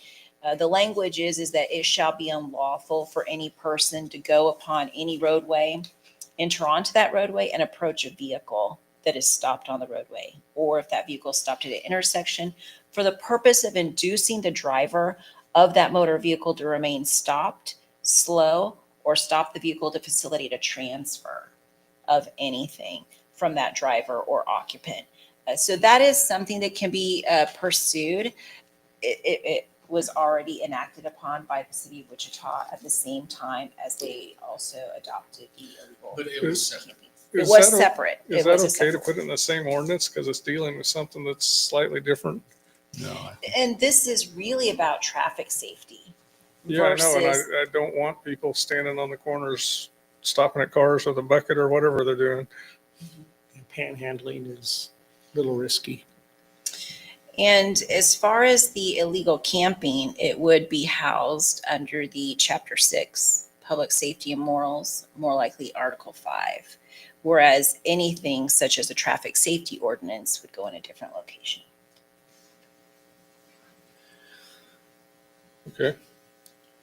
I assume you've been taking notes of different comments here and such, so unless there's other comments or questions that anybody wants to make, what I'd like to suggest is that you combine those notes and make whatever changes you think you've already been given some direction to change, and then send that back out for council to review again, and then maybe we'll revisit this at the next workshop, unless we think it's ready to go to approval, but I'm not sure it's ready. Maybe it I is. think it's pretty close to approval. Yeah. If it's not right at the next meeting, we can table it. Okay. That's I fine. think too. there are some things here that are going to take some discussion, like that RV part. Sure. That's, for us, that would be a creation or an adoption from somebody else. Yeah, and you would need to discuss that separately also, Yeah. and Indoor to be able to include it. Truck stop kind of scenario. Or an RV park. Sure. So I might suggest that though it's part of this is going to be a separate ordinance also. It's included by reference in this one, but it is actually a separate ordinance. Maria, Yeah, because you need to do Yeah. planning. on Whenever that. Maria thinks it's ready, I guess, I think we should have. Maria, I had a Work on it. question about that. So all these what ifs, we could go on and on about the what ifs. Do we do all these new ordinances in addition to this? I'm not suggesting we don't do this one, but do we wait until an RV park wants to come to town or a truck stop wants to come to town and then enact it? And I would say no, because we have some things in the residential code that we have in place in case they want to come in. At least we used to. I don't know if it's been built. I'm talking from 11 years ago when I was on the planning commission. We had them in place in case they wanted to come. So it's not a bad idea to have it so that when it does come, people know exactly what the rules are before they move in, and then you have to be reactionary to what they've already constructed and they want to do. So that can be- that forces you to make a decision based on what their business plan is instead of what your business plan is. I imagine that legal authority helps you put together operating procedures in-house as well. So I think that might be something to put on your to-do list, and I know that probably goes in with the zoning issues that Ted has been working on as well, so, yeah. I think just to give you a little bit of clarity and direction, I think we kind of vacillated on this, how many hours? I think probably 8 hours is going to be reasonable unless we got serious objection among council members to that. And I think the firearms and the identification documents should retain for a year. I understand maybe 2 years might be inappropriate, but I And think a year's. Well, we Good can enough. discuss how that would look. Yeah. Good. I don't think you have to. I think it would be good to retain them for that long, but maybe we can work on some language that gives us latitude. Yeah, that's Yeah. fine. But the important thing is I've run into so many, years ago, I worked with the Sunflower Community Action League down in Wichita. And one of their big drives was being able to get those people who don't have identification, because in many cases you have to have a form of ID to get another form of ID, because you have to have two forms of ID to go get a social security card. And it's just kind of snowballed. So that has kind of stuck with me as far as, getting rid of somebody's ID at 30 days seems a little harsh. Yeah, I think that's appropriate. I appreciate that input, so. Since we don't have the camping ordinance right now, we also don't have an ordinance similar to this either that is so detailed as to the impeding of traffic for the specific reason of an exchange.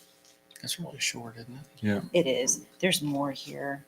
I'm sorry. Yeah. It talks about pedestrians and anything that impedes or disrupts the flow Yeah, of traffic. this is the one that the people that Mr. Welsh was talking about that stand in the median asking for money, standing on the street corner, that type of thing. But I would point out to you that even though that's in place in Wichita, it's not enforced a lot unless somebody is being a real pest and pounding on car windows and making a problem for people. If they're just sitting on a corner with the sign, they don't do much. Typically, no. They were for a while, and then it slowed down.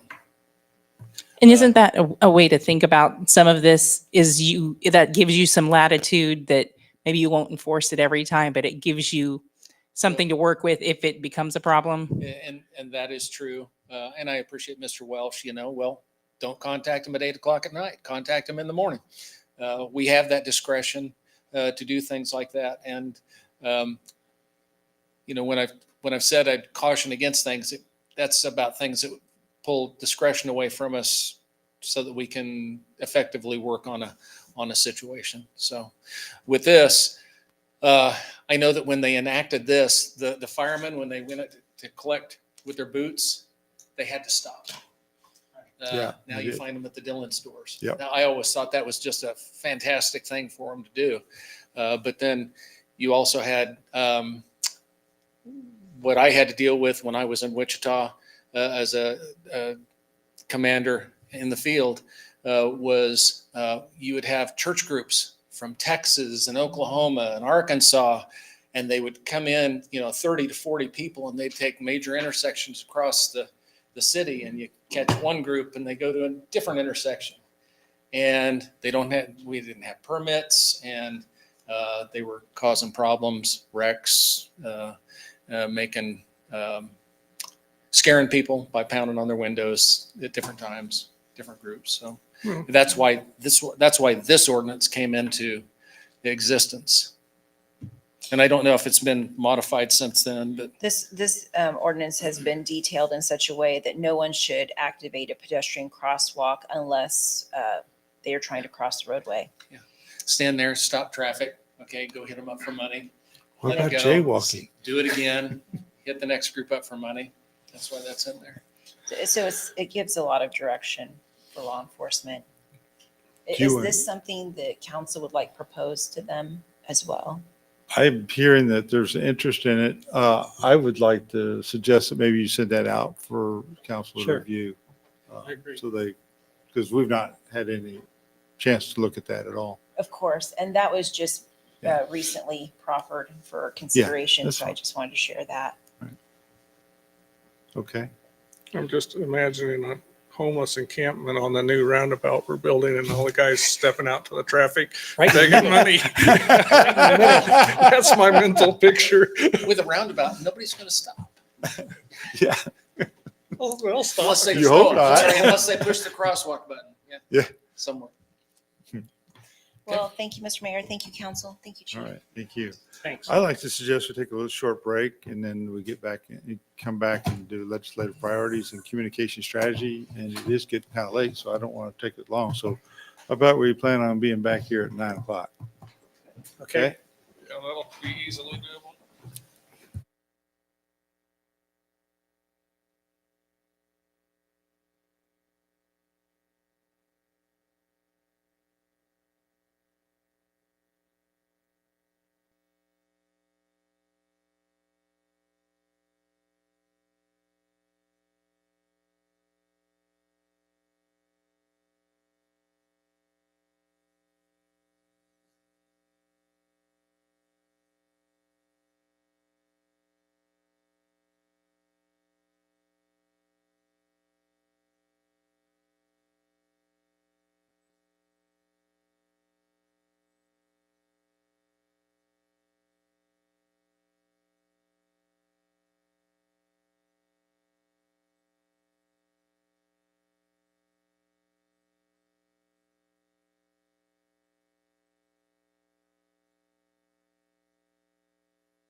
So talk about those and see what you think we need to do. I think that Ms. Hamburg has a proposal she wanted to talk about.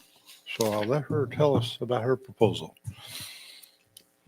Well, I emailed Mayor today just that I noticed that a few representatives, bipartisan group, had pre-filed House Bill 2001 last month regarding reimbursing counties for the revenue neutral rate notices, which Sedgwick County hasn't billed us yet, but they intend to starting this year, it sounds like. Yeah, they gave us, I don't know why they would give us an estimate if they don't, but it's around $800, probably to $1,000 after somewhere in there would be our cost to the city. So it sunsets in 5 years, but it's one of those, we've talked about this multiple times about the usefulness of the notices, because with inflation, almost everybody is triggering it. And it's essentially an unfunded mandate. And this would be a way for the state, if they want to demand that, to reimburse, not just us, but the county as a whole, just as county taxpayers as well. So I suggested we maybe specifically list supporting that bill. And I did read that bill, and I think it's a pretty decent idea. I had another idea that I had actually sent to the Kansas Doge. Okay, did you know there was a Kansas Doge? Okay, they have actually created a Kansas Doge in the legislative, the House side of and Susan Estes is the chair of that. So Ron Estes is on the Doge caucus in Washington, and she's the chair of the Doge caucus in Topeka. So anyway, my suggestion to them, and I did copy Patrick Pan, Casey O'Habison, and Emil Bergquist, who are the three representatives for Bel Aire. And my suggestion to them is that they stop the letter altogether and move it to the March appraisal and send it out with the March appraisal that is just some words about, if these bodies don't do anything different, this is what your estimated taxes will be. Now, here's the reason for that. If you looked at your tax bill, my tax bill had 9 different taxing entities on it. Okay. Not taxing entity, 9 different taxes on it, 5 entities. That means there are 5 revenue neutral notices going out to me for 5 different meetings. And who in their right mind thinks that any citizen is going to go to those 5 meetings? It just isn't happening. It's a stupid mandate that they've created that makes no sense. And one of the good things they said in the discussion of this HB 2001 is that, well, even if one entity increases their revenue neutral rate, the county has to send out the notices. Yeah. So that's kind of like, well, that's really a waste. So that was my suggestion. My other suggestion to them is to allow us to combine those public hearings of revenue neutral rates with the budget hearing. Currently, we have to send out separate notices for each hearing, and then we run them back to back. And citizens don't even know the difference. We had them here this last year. They didn't know that revenue neutral rate was different than a budget hearing. They just wanted to hear talk about it. And there were only 2 that showed up, but that was what we saw. So I said, let us combine those 2. So there's not a specific bill proposing out there, but I would think if they would do that, that would eliminate all this cost. But I appreciate this idea as well. I think it's either one I'm good with myself. But anyway, what do others think about that?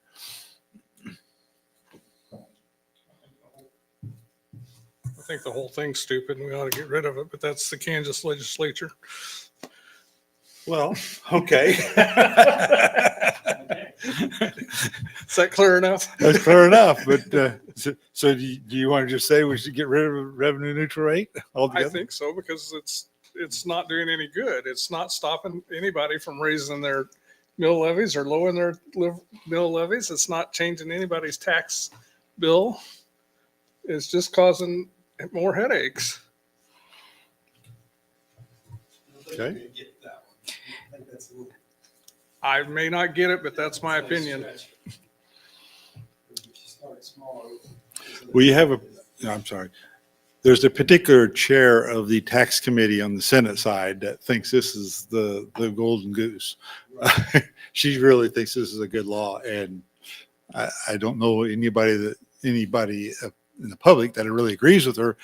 There are some senators that agree with her, but I don't know if anybody in the public agrees with her. I don't think they've actually watched it work in action, or they might not even agree with themselves. Because That might be true. it's very clear that just inflation is making everybody have to do that. If you're not raising your rates, then you're not keeping up with inflation and the increased spending that needs to be done. It's not even that. It's like a growing city like Bel Aire. We're going to collect more dollars every year just with more With growth. taxpayers. We're going to have to always announce that we're exceeding if we're trying to keep up with growth. So it really doesn't do what it was intended to do. Right. We lowered our mill levy, but we still had to publish that we're Right. going to get more income. So- Right. Right. And the growing city will always have that.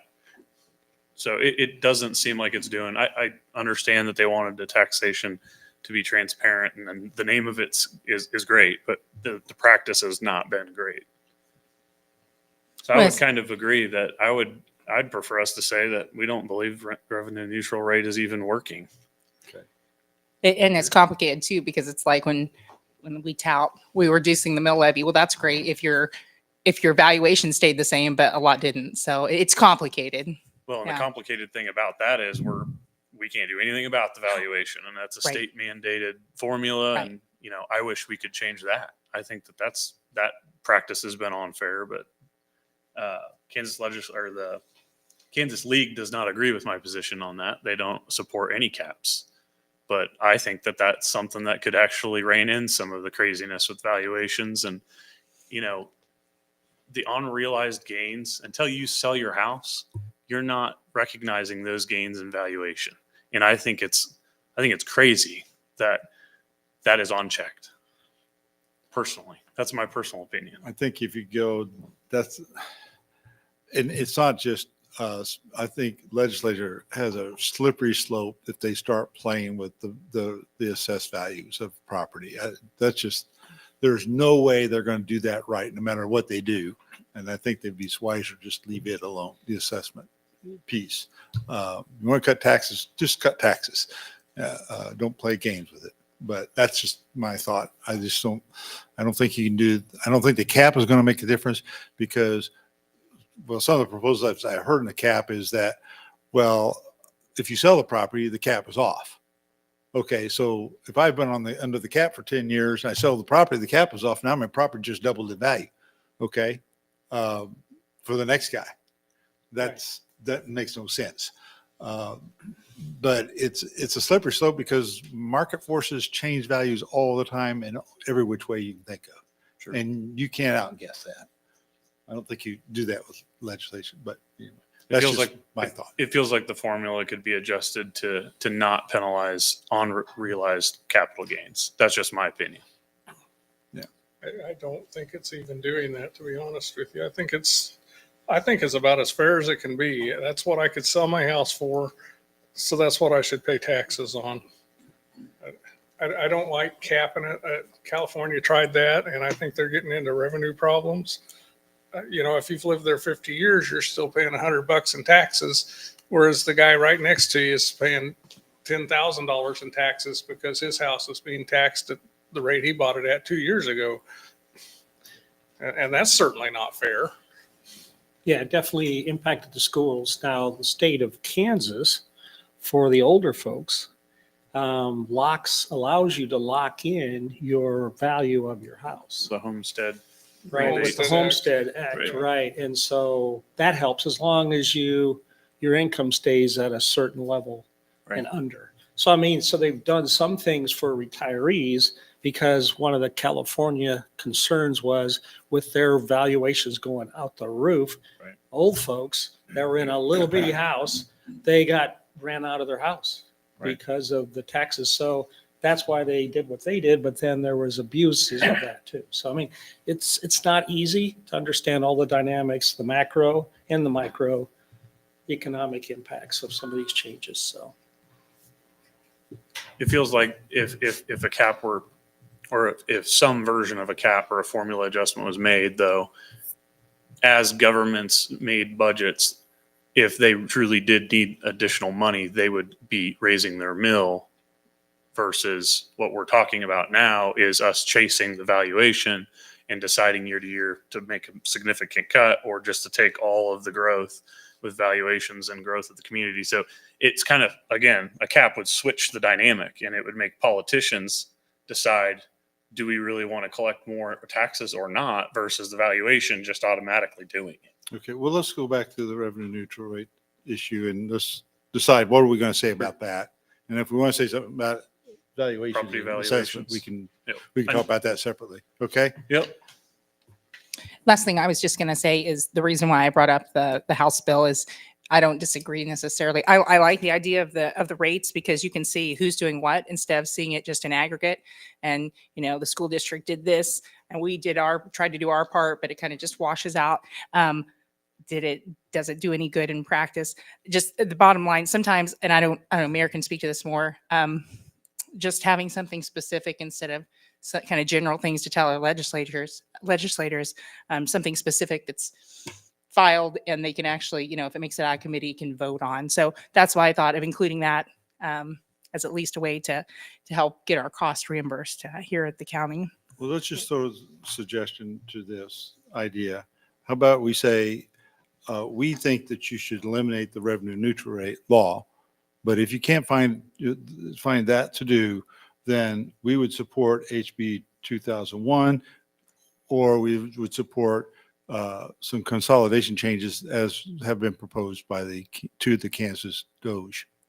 You want to say unfunded mandate as part of that? I think that's a perfect thing to say because it is an unfunded mandate.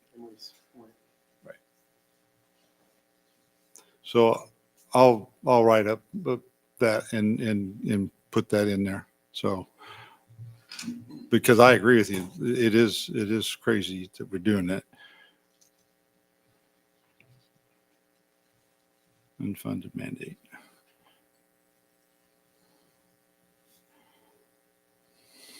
When does this letter need to go out? Probably in the next couple of days, Okay. but I only got tomorrow, so it'll have to go out tomorrow if I'm going to do it.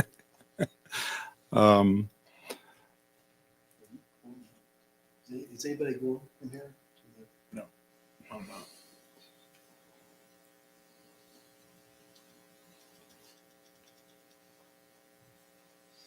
Okay. All right. If you want to talk about the asset valuation issue, we can make some statement about that. That's perfectly fine. I know that the legislature's going to do something. They're pumped to do it, and I think they're going to try to come out with a constitutional amendment to limit the asset valuations to 4%. I think it's a dumb idea, but I think that's what they're geared up to do. So That's what I'm hearing. My thought process on it is, again, it goes back to the unrealized capital gains. And any citizen that got a property tax statement the last 3 years and had a double-digit increase, I had 20% one year and 12% the next. You can't tell me that the value of the services provided by our government went up by 30%. Now, I'm not fighting against the fact that there's inflation, there's cost increases, but the value of the services provided to me and to other citizens that had those significant increases. And then when you compare them to somebody that had maybe a 10% increase versus a 20, there is not a 10% difference in the service value. And to me, the cap at least reins that in and covers, your marginal or typical inflation, and then allows politicians that are decision makers of their community to decide, are we going to just take the growth amount, meaning the new taxpayers that came in, and the cap, the 4%, or do we need more? Has inflation been enough, or we need 2% more? They can make that decision at the local level to decide, do we need to raise more taxes? Right now, it's the other way around. They're collecting just an unlimited amount based on valuations, which go crazy, and we're having to decide whether to cut it or not. And I just feel like it seems backwards. It seems backwards to me. The onus should be on politicians to decide, do we need to raise taxes, not it just feels the dynamics feel all out of whack. Like You- for You're me saying personally. make them force them to raise the mill levy. Yeah. if they're Decide, capped, do you as need opposed more? to the other If way you around. do, it's a tough decision because you're going to have to tell your constituents that we're raising the mill. It's just out of whack to me. And I'm not saying I'm an expert on it. And I know there's pros and cons to any way you're going to slice this problem. But the problem we're seeing the last 3 years running at the county level in our county, the amount of people that are saying that their valuations have been like that, it's not abnormal. It's sort of been, wow, what the heck's going on here? So the solution should be, we got to fix the problem of this valuation, not every one of our cities in our county having to decide, are we going to take this full growth? And some of the growth is outstanding in communities like Bel Aire, where we've grown a lot. And so I'm not suggesting we support something that's going to keep us from being able to grow and keep us from being able to cover your normal cost increase. I'm not suggesting that, but I don't know. It's just been kind of wacky. And I know a lot of people are upset, and people are talking at the state level about trying to find real solutions to this significant problem. And it feels like it's just the dynamics are wrong. So last year, we said that we support appraisal based on fair market value as historically used in Kansas and oppose caps on property valuations. We understand the concerns by taxpayers about recent valuation increases due to the real estate market. However, the state limitations imposed on valuation methods shift the property tax burden, benefiting one category of property to the detriment of others. And all others is unconstitutional and inequitable. In Bel Aire, we have lowered our mill levy the last 3 years to offset some of those increases. But the point is, those decisions are best left to the local level. We oppose any changes to or limitation on property value appraisals. So that's what we said last year. Right? And do we want to continue with that, or do we want to change that? I would like to continue with that. I'm good with that. I am. Okay. So we'll retain that statement.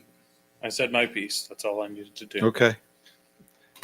And, well, And maybe you can come up with a great solution, but I haven't seen one yet. yeah, I don't know one I either. mean, the point is, that is not going to happen at our level. We have to support some change if we want to see that happen. And it's not going to happen unless people get on board with helping the state legislator make those changes. But we as Us deciding status quo is not going to help them make any change. Yeah, we have mill levy control, and we need to make that decision. We can't, unfortunately, we're not in a position to make decisions to a discrete property versus another discrete property. We have to do it as a group, this is the mill levy for the entire community. And we'll let the law follow from there. And the law currently follows from there, and that's what we're doing. So, anyway, I understand your point. You're certainly welcome to lobby the legislature with your ideas.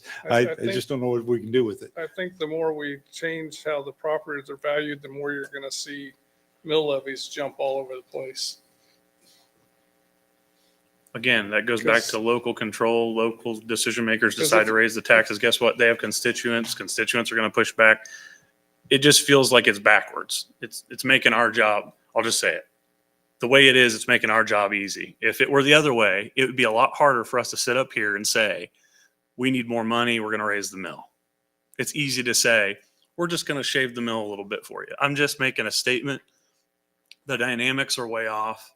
I'll let the legislator figure it out. We don't have that power. I'm just supporting change. I always say when we lower that mill levy, do not expect that that's going to cut your taxes. I never claimed that that's a tax cut unless it's going to be a legitimate tax cut. And I haven't seen us get to that point yet. So It worked out one yet, no. Yeah, But it so- hasn't increased as much as it could have. right.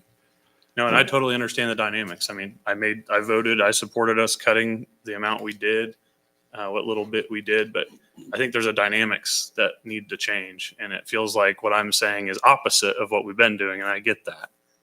So Appreciate your point. I don't know how to put that together. And so, okay. The other things we said last year, we talked about government competition, and there was a proposal, and I think it's a Ty Masterson driven proposal to where if a competing business comes in and the government is competing against that business on a certain level, that business then gets tax refund from the city. I oppose that, and I still oppose that idea because, and I can read what we said last year, and I think it tells you exactly where it is. This local government should retain local control over the services they provide to residents and businesses. If the citizen of a community believes the private sector does not efficiently serve or effectively serve the needs of that community, the local government should be able to provide those. In Bel Aire, we operate a recreational center that is established in 1994. At that time, only the YMCA was an option, but was located several miles away in Wichita. Over time, the recreation center has become a gem to our community and the main place where events are held.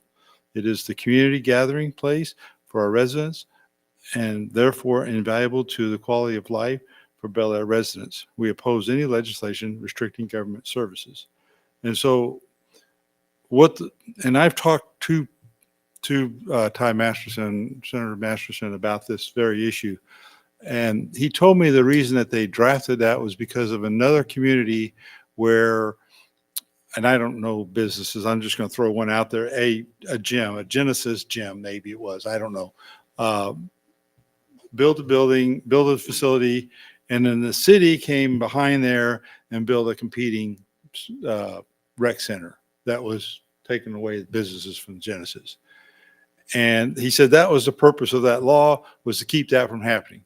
And I said, well, in my view, if that was the purpose of the law, you need to rewrite it. Because if you pass the law the way it's written, and somebody, if that Genesis wants to come into Bel Aire, I got a competing rec center to that Genesis. And now I got to rebate taxes to Genesis, and that wouldn't be right. Now, I'm not picking on Genesis. I don't know if Genesis is the people, because it doesn't really matter who the people were. It was a private business, okay? And that was the reason for it. I think this is going to continue to come up, and it is in the League of Kansas Municipalities legislation as well, or proposals. So I like Ty Masterson's idea in general. If Bel Aire wants to put a coffee shop down here and competes with a coffee shop across the road, we shouldn't be doing that. well, I agree. I know we're sensitive to the rec center. Right. So we got this one example, but in general, I like the concept.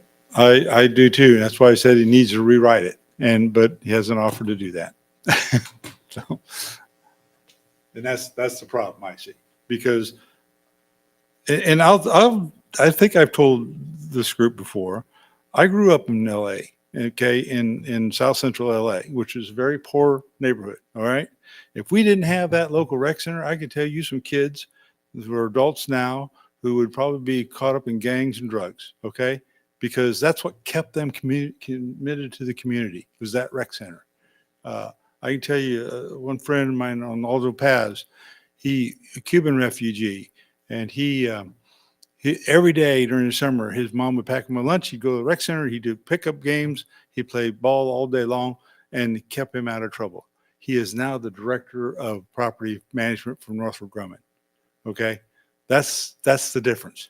Rather than being caught up in gangs and drugs and those kinds of things, and that's the thing we need to keep here in Bel Aire as well. I'm not saying that we have those risks here, but I think we need to make sure that we provide that service for our kids so that they don't get into those situations. At least we give them an option, an avenue out of it. Well, one could argue that the private for-profit business, it's not the same target audience.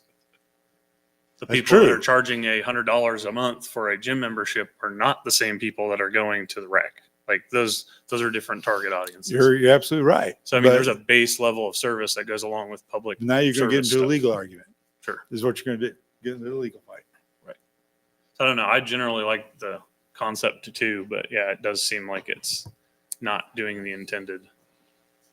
Well, clearly there's some class of businesses we shouldn't even try to compete with. The coffee shop example is one. Right. Right. Right. We shouldn't have we could give free coffee out downstairs or something, but I don't think we should be. A great business model. We shouldn't be offering free Wi-Fi and selling scones and whatever else with it. So just to understand your position, it's the order. Your concern is if a gym opened here and then we'd have to rebate taxes, but not the other way around. Like, because this issue is where the government came in and had a subsidized competing business after this other facility opened, right? It was the order. Mhm. Hurt their business model. Yeah. Yeah, I'm definitely for small government, but I'm also for the government providing social services or basic necessities for the community. And at the same time, I definitely respect the rights of the community to have businesses, small businesses, and we should not compete because they and all the rest of the community members are paying. So for us to open a restaurant, I think would be inappropriate. Right. And some other things like that. So the issue is, where is the balance? And I think that's why you have to have some discretion. And then the way the law would be written would allow for that discretion and try to avoid any abuses in either direction. So. Yeah. And I agree with that. I don't know how to put that in here. Write that. I almost feel like we have a mixed bag up here. I mean, do we just want to take it out or what is, I'm trying to figure out what the consensus is. I'm okay with less too. Less legislative priorities. I think. Mhm. Yeah, I agree. No Well, one that's reads fine. all these. We can focus on We certainly can take top it out. ones. Is that what we want to do? Take it out? Yeah, this is a pretty exhaustive list. I guess I didn't realize. I don't I know know where in past years we've had a single letter with 5 items. Well, we had 7 items last year, so. got more wordy last year. But obviously, these are the leagues. So in your packet, you have the leagues, and then on Right. page 15 is the letter we sent last year. So yeah, that would help. Sorry, I have not gotten to that. We also had less items in the past. We tried to keep Yeah. it to 5 before, and last year we decided that wasn't enough. We went crazy. Well, we can take it out. The second item we said of the city elections, I do not think anybody's proposing partisan elections this year. I haven't heard any rumor about that. I hope that nobody does that. That is a huge mistake if they would do it. So we will take that one out as well. Sales tax and exemptions, I think that the legislature have done all they're going to do on sales tax. I hope they have eliminated on food, on groceries, I mean. And I don't think they're going to do anything else unless you're hearing anything. Anybody else is hearing anything different? I know last year the IRB situation was coming up, and that might have tied a little bit into it as well. So on the taxation exemptions part, so I haven't heard anything new on that as well. Unless they try to trade sales tax for property tax. Yeah, some are doing that on the local level. I don't know how well that works, but we said on Medicaid expansion that we oppose the expansion of Medicaid. And the reason is that all the reasons they give for expanding Medicaid, saving rural health hospitals, all the rural health hospitals say that is not true. It will not help them one iota. And so there's no reason, that's the wrong reason for doing it. What it really does, just from my perspective, what it really does is it adds more people to the waiting list to the Medicaid because there are only so many doctors that take Medicaid. Not every doctor takes Medicaid. They don't have to. There's no law that says they have to do it. So say you have 20 and you expand Medicaid.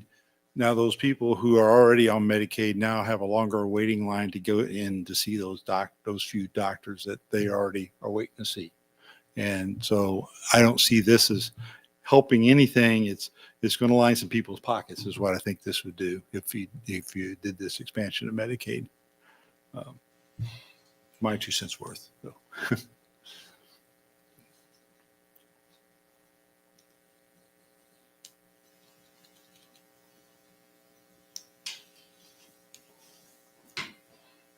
Nobody got anything to say about that one, huh? Good. Okay. Next item we had on is transportation. We support a modem and a sustainable transportation system that meets the needs of all Kansans. We support fully funding the IKE program as well as the needed improvements along K254 corridor from Wichita to El Dorado. It should say modern instead of modem. I assume so. The only suggestion I would make on this one is maybe to be implicit about the progress of the Rock Road and Webb Road change. I know it's in the development pipeline, but we support moving it along through that process and into the construction funding because it has not been funded yet. So we might be implicit about the fact that we want to see that move into the funded stage. And that could just be tagged on to supporting the improvements along K254. We could just add a detailed line there. Okay. I think that's a good add. We Yeah. support, I think I would word it as we support the Rock Road and Webb interchanges as a part of the IKE development pipeline to proceed into construction or the construction pipeline. That's the next step to receive funding in the construction pipeline. That was Rock Road and Webb, right? I would write it as Rock, Webb, and Greenwich because I think that's what we've tried to always is. tag Greenwich to it, even though it's not really a part of it. They've talked about it enough. Yeah. It would be beneficial to, I think, put it in writing. They're putting an interchange at Greenwich, so. Yeah. I thought they weren't going to do that, but they decided to do it. Okay. The next item is water access. We said that access to water is paramount to the growth and viability of communities. Governments at least should pursue the conservation, protection, and development of current and future water supplies to ensure access to clean, safe, and affordable water. We support any legislation that accomplishes these goals as well as additional funding for such. And I think we need to be very explicit on this one, that they need to come up with a standard to take sewer effluent and make it potable water. There's no standard in Kansas for doing that, so nobody does it. That's a good idea. City of Wichita, I was talking with Gary Jantz the other day, or a couple months ago, I think it was now, and he said he's dumping 40 million gallons of water in the Arkansas River every day.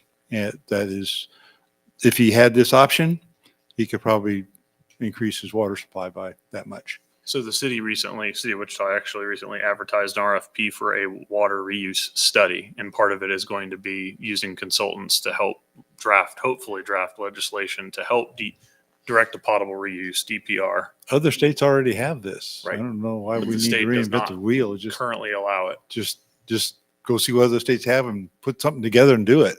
Right. Yeah. It's more than that. It's the study as a feasibility study and looking at Yeah, the entire thing. And for that's the- just a for part them. of it. Yeah. Right. For Wichita. Yeah. I think that'd be a great thing to add to the water. I know the governor in Kansas does have a state water plan. I think all the things you list are very detailed and things that are covered. So I think we're fine with just referencing those. In fact, there's a webinar this Friday, so I'll give an update on Kansas water plan.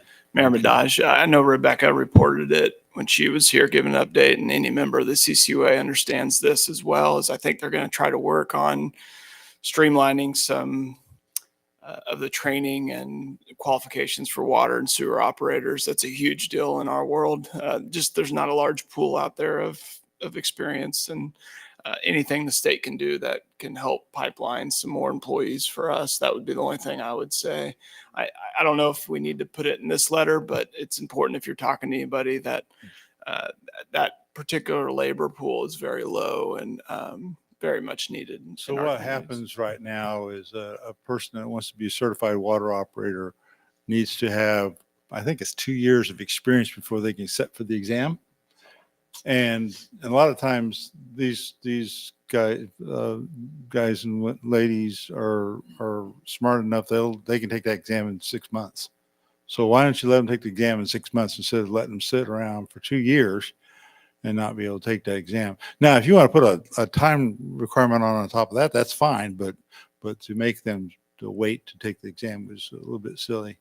And that's one of the big things that they're pushing is to take that time limit away from. So have the exam anytime, have the practical experience, Yeah. and then you're fully certified after both. Mhm. Yeah, that makes sense. That I think they're discussing lowering some fees or making it a little easier. Done that too. A lot of different ideas when I was sitting with some city managers in the area. Someone was presenting because it's an issue throughout the state.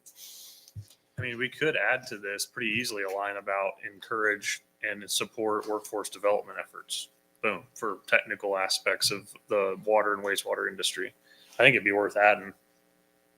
It could just go right in there, legislation that it supports workforce development.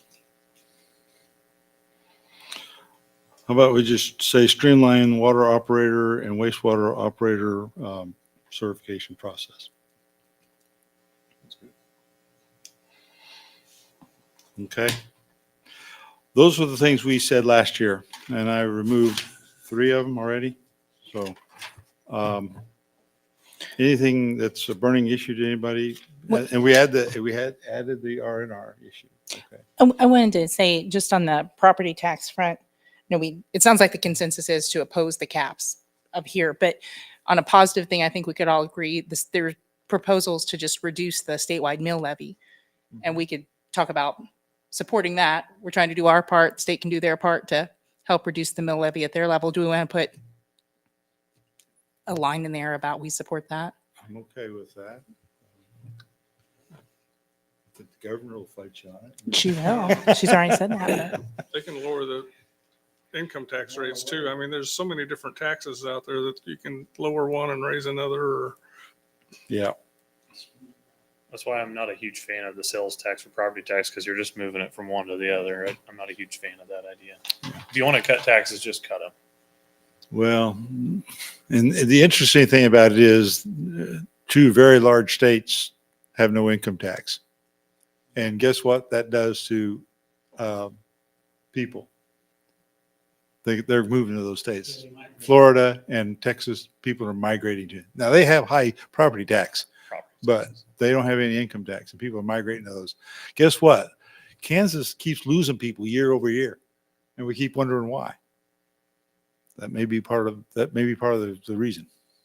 I think I looked at the stats. I think we're bottom half property taxes, but we're top 15 for sales tax. Yeah. When you look at, I know we've done things to lower sales tax too with groceries, but so, I mean, you can look at all the lists and see where we fall on all of the taxes. Yeah, if you take, and I saw some data on this here within the last 3 weeks, I think it was, Kansas and its surrounding neighbors, Oklahoma, Missouri, Nebraska, Colorado, we are the highest on overall tax burden to the individual. And I think it was like, and don't quote me on this number, I think it was like 9.4% of income. Effective. Yeah. Now, I think Nebraska was like 9.3, so they weren't a lot cheaper than us, but the others were cheaper, a considerable amount, maybe as much as a full percentage point cheaper. Probably based on population.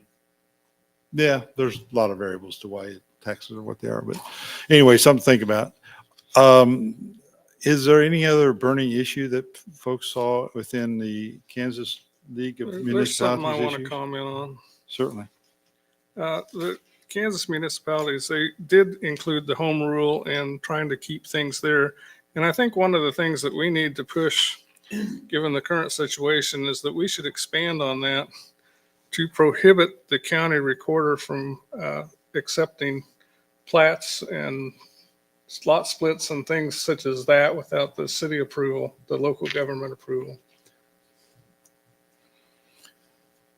Yeah, That I would think. put a lot into a lot of these problems that every jurisdiction is having, not just us, apparently. Right.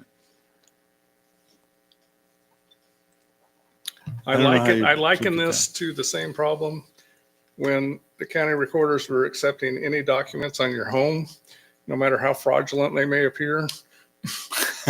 It's that John Smith sold Fred's house, even though he didn't own it, kind of deal. And the recorder said, we got the paper, we had to file it. And so now you spend thousands of dollars fighting that because the recorder didn't take any kind of sane attitude on what to do. So would we say something like, it is the county Is it the county register of deeds that's taking these? Central County Register of Deeds. So we say register of deeds, for any lot changes needs to consult with the municipality affected? And I stress that because what they're actively doing is bypassing our zoning laws, Yes, which they are are. within our jurisdiction. So they're overstepping their jurisdiction and imposing things upon us simply because they refuse to.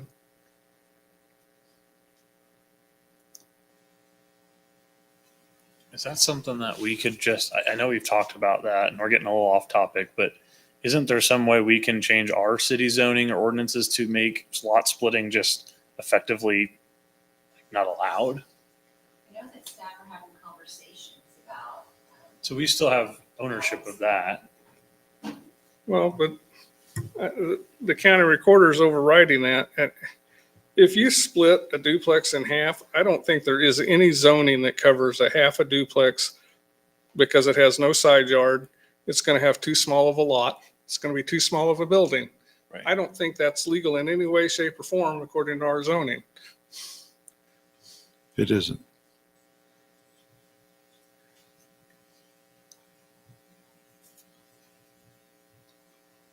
So just kind of, and I'll work on the wording of this, but basically register of deeds needs to gain approval from the municipality before accepting lot changes within jurisdiction of that municipality. That's not a bad summation.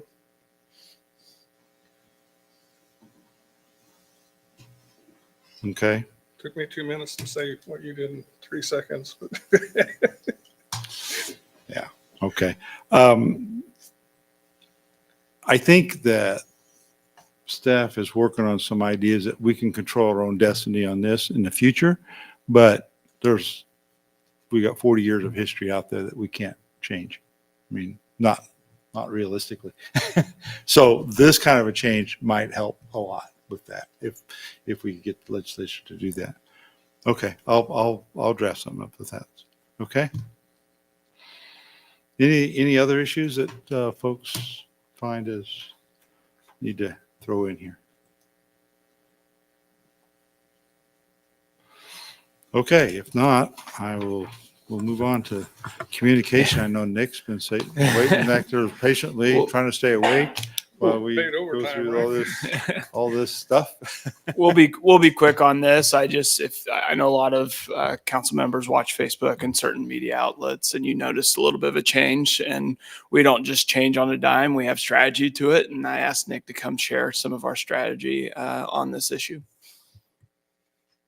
Yeah, well, I don't know how I follow up legislative priorities, but I will try.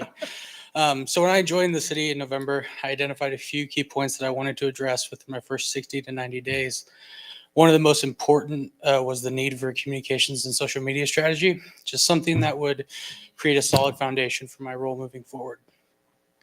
There's been a perception, or there's often a perception that communications and social media is purely reactive and is responding to whatever comes up and just posting content as it surfaces. While reacting quickly to situations is necessary and very valuable, I believe that by taking a proactive approach and creating a well thought out plan, we can achieve a much greater and more meaningful impact. By being intentional with what we communicate, how we communicate, and when we communicate, we can better serve our residents, build trust, and showcase all the great things happening in Bel Aire. So, what's the other one? Newbie. How many pointers you got up there? So early on, I began having conversations with my fellow city staff, getting the lay of the land, as well as reviewing previous communications, social media content, and reading through hundreds of comments left by residents. This information gathering process was essential to understanding where we are and where we need to go. From these conversations and insights, I identified 4 key goals that our communications and social media strategy need to support.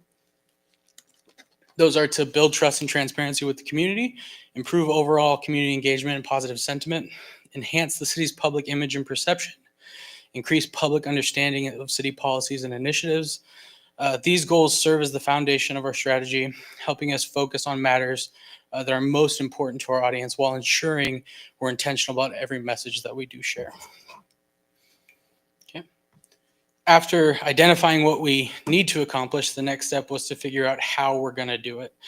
To create a clear path forward, I broke everything down into 4 digestible strategic pillars, each supported by actionable tactics.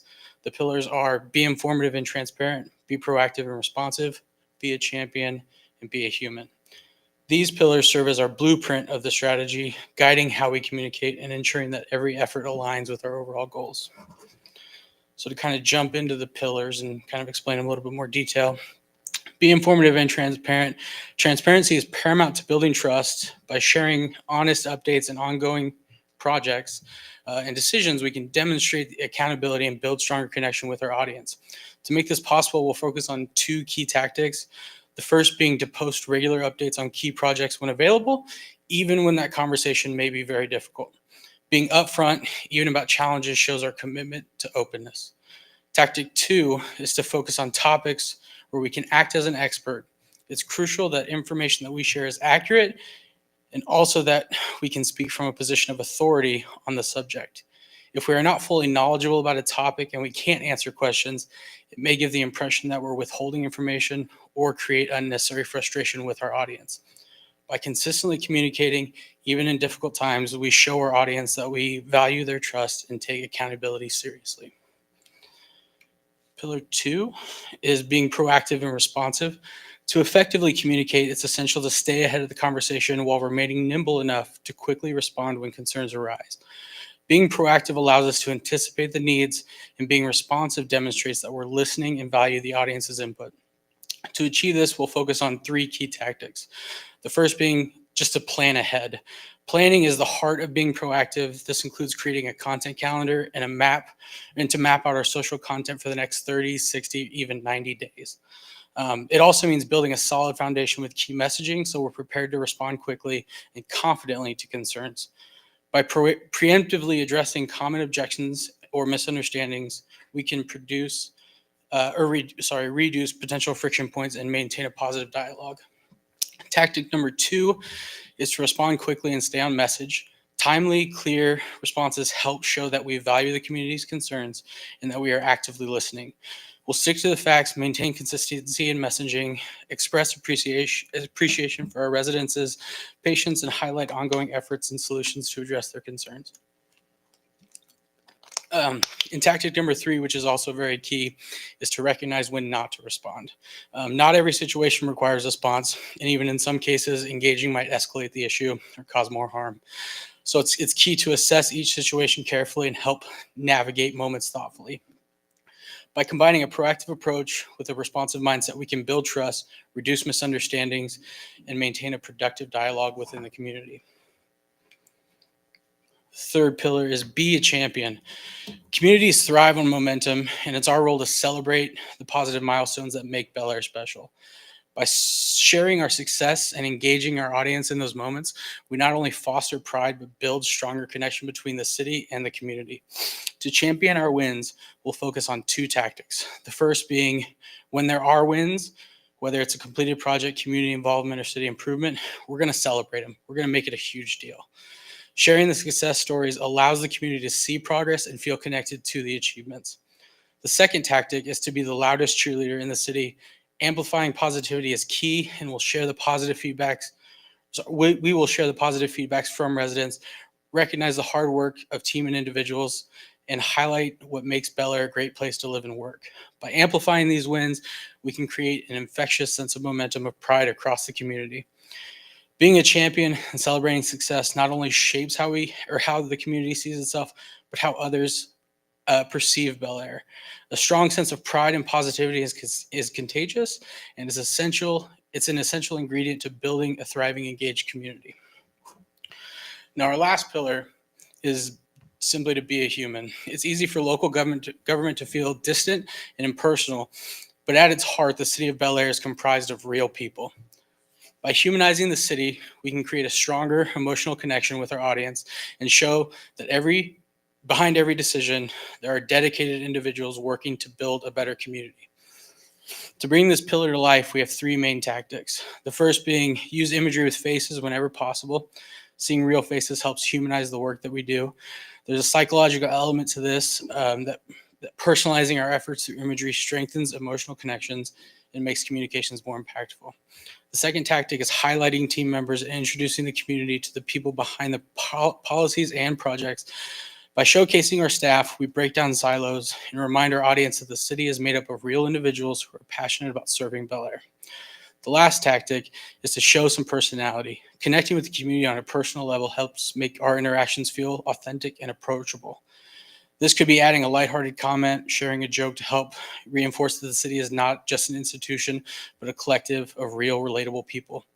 By simply showing the human side of the city, we foster the trust that we've worked to build and cultivate a sense of community. It's the personal touches that help bridge the gap between government and our audience, which creates a more meaningful connection that go way beyond policies. And that's kind of the gist of it.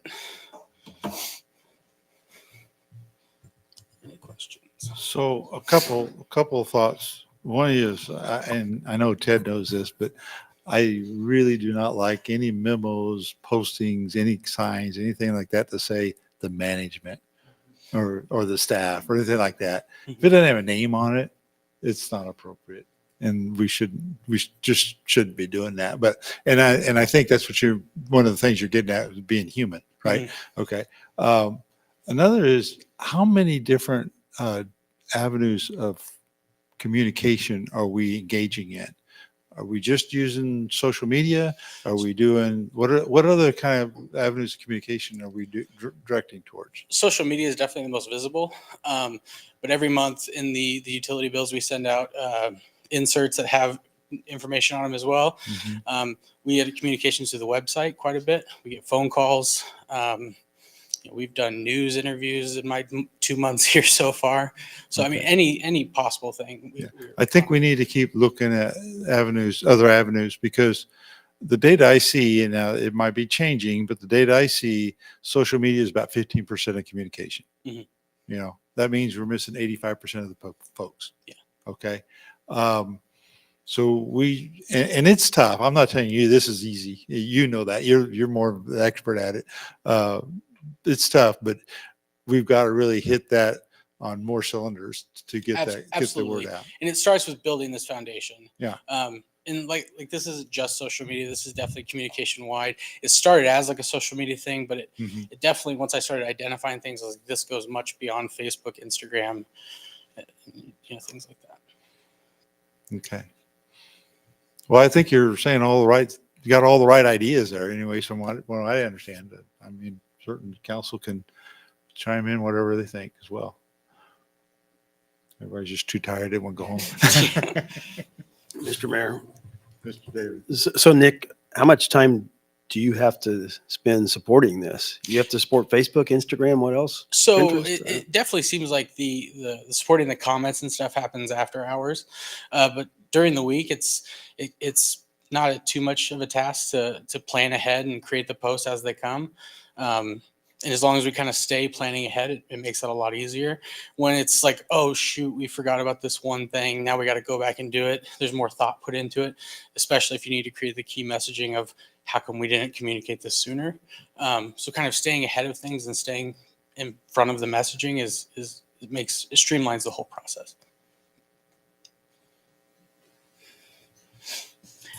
I was just curious. I think this is the first time you've been out in front of the public, maybe. So Tristan had this role until earlier this year. What all are your job duties entailed in your role? Gosh, it seems like it changes every day. So definitely. Welcome to Bel Aire. Ed was hauling a desk, so it might be wide. Yeah, so I think I'm unique where I kind of touch every single aspect of the city. Like I said, I do social media. I do the inserts for our utilities. I'm getting ready to sit down with our senior center to see how we can market their services better. It's kind of a forever changing thing, and it's quickly adapting to everything that comes up. Sounds like you're enjoying it. I absolutely love this. Yeah.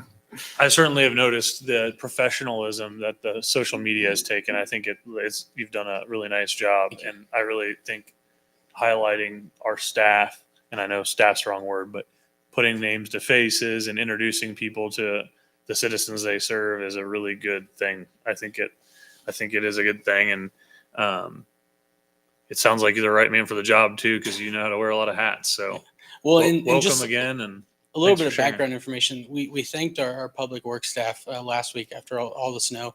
And I haven't done extensive looking back, but I believe it's one of the most liked posts we've ever had in Bel Aire social media history. So I believe the stuff in this plan is going to help us really rocket ourselves forward.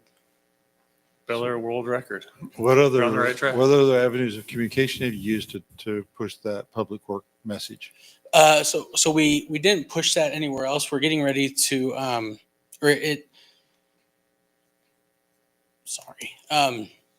that one's not being pushed that far. This week, I'm going to be posting about our text alerts, because we use that during the snowstorm as well. That was really helpful.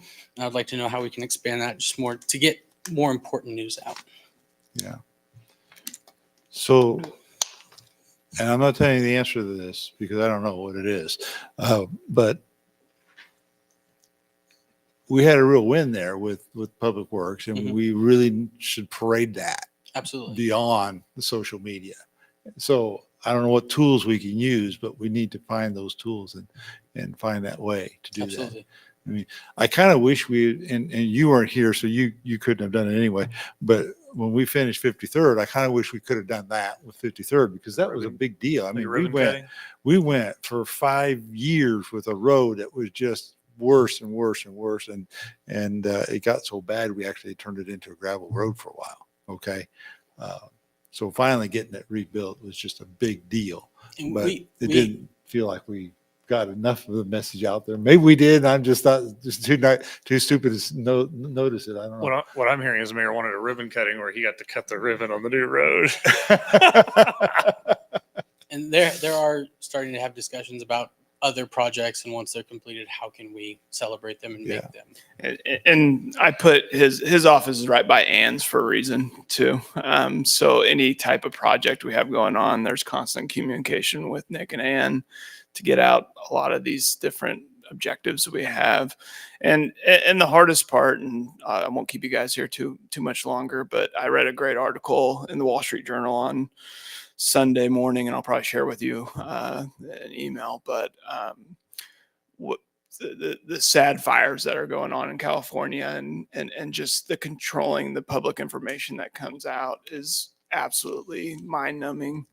And by not having any type of trust in the communication you're putting out or any of that, what happens is when an emergency does happen, everybody gets their communication from someone other than the people that actually know. So not to tie those two together, but I think what Nick's trying to do here and what I'm trying to do here is build that sense of trust in that communication streams with the city, so that God forbid, if anything does happen, people have a great understanding of where their information, what's going on, and how that works. And that can come from many forms, and that's what we're going to develop.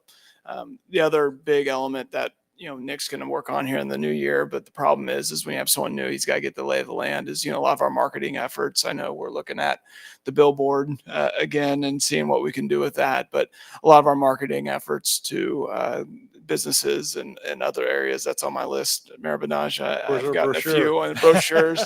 That's brochures, different restaurants and stuff are starting to relocate from the Kansas City area down here. They got to get to know us as well. So that's really on the forefront of our mind with not only the city, but as we continue to grow and get these wins, we celebrate these wins and we parlay them into other wins. So that's going to be our main focus in 2025, building this trust and then getting up a lot of our marketing / communication efforts for building our city. Great. Just a side to add on to that.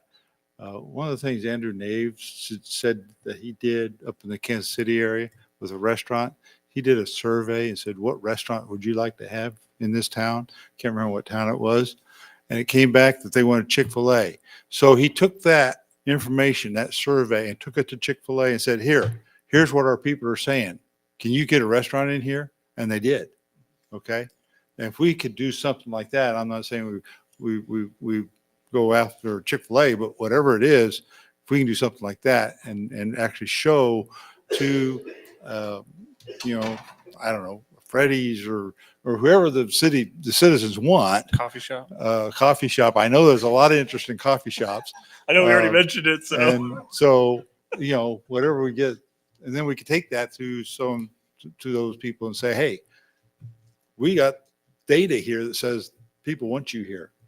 Well, and just a little bit of background about me. I used to do communications for Andrew's team at the Greater Wichita Partnership. For who? For Andrew Nave's team at the Greater Wichita Oh, Partnership. okay. Yeah. So economic So he's probably development. heard that story already, Yeah. right? I heard it with Raising Cane's, not Chick-fil-A. So maybe It might have been. I maybe don't he's know. changing It's the been story as he repeated. tells it. Like I said, I didn't remember what the restaurant was. I just remember he told me that story. So, okay. It's like a fish story. I'm sure it gets bigger Absolutely. every day. It's getting super late. I was just gonna say it's cool too because like with the public works and the snow removal, I'm sure it boosts employee morale too to not just get the hate mail, but have an Abs- opportunity for residents to praise Absolutely. them. Marty told us that they really appreciate it. Even when I went out there to take the photo, they were more than happy to post for a picture, which he did not think was going to happen. So Are He they, didn't think it would happen, huh? are they going to be on the front page of the Bel Aire Breeze? Are you coordinating stuff with the Bel Aire Breeze at all for promotion stuff or no? I do work with them. I hand them off content. I can maybe push that. It's just another avenue. I know a lot of people reference, they look at that thing. I know it comes out monthly, and some people, you can set their watch to when it comes out.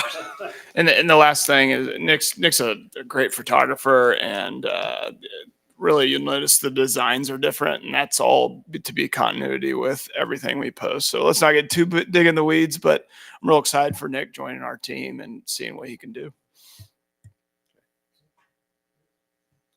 All right. Well, thank you very much. We appreciate the information. All right. All right. Well, I'm not going to belabor this anymore. Let's go home. So have a good week. This might be a record.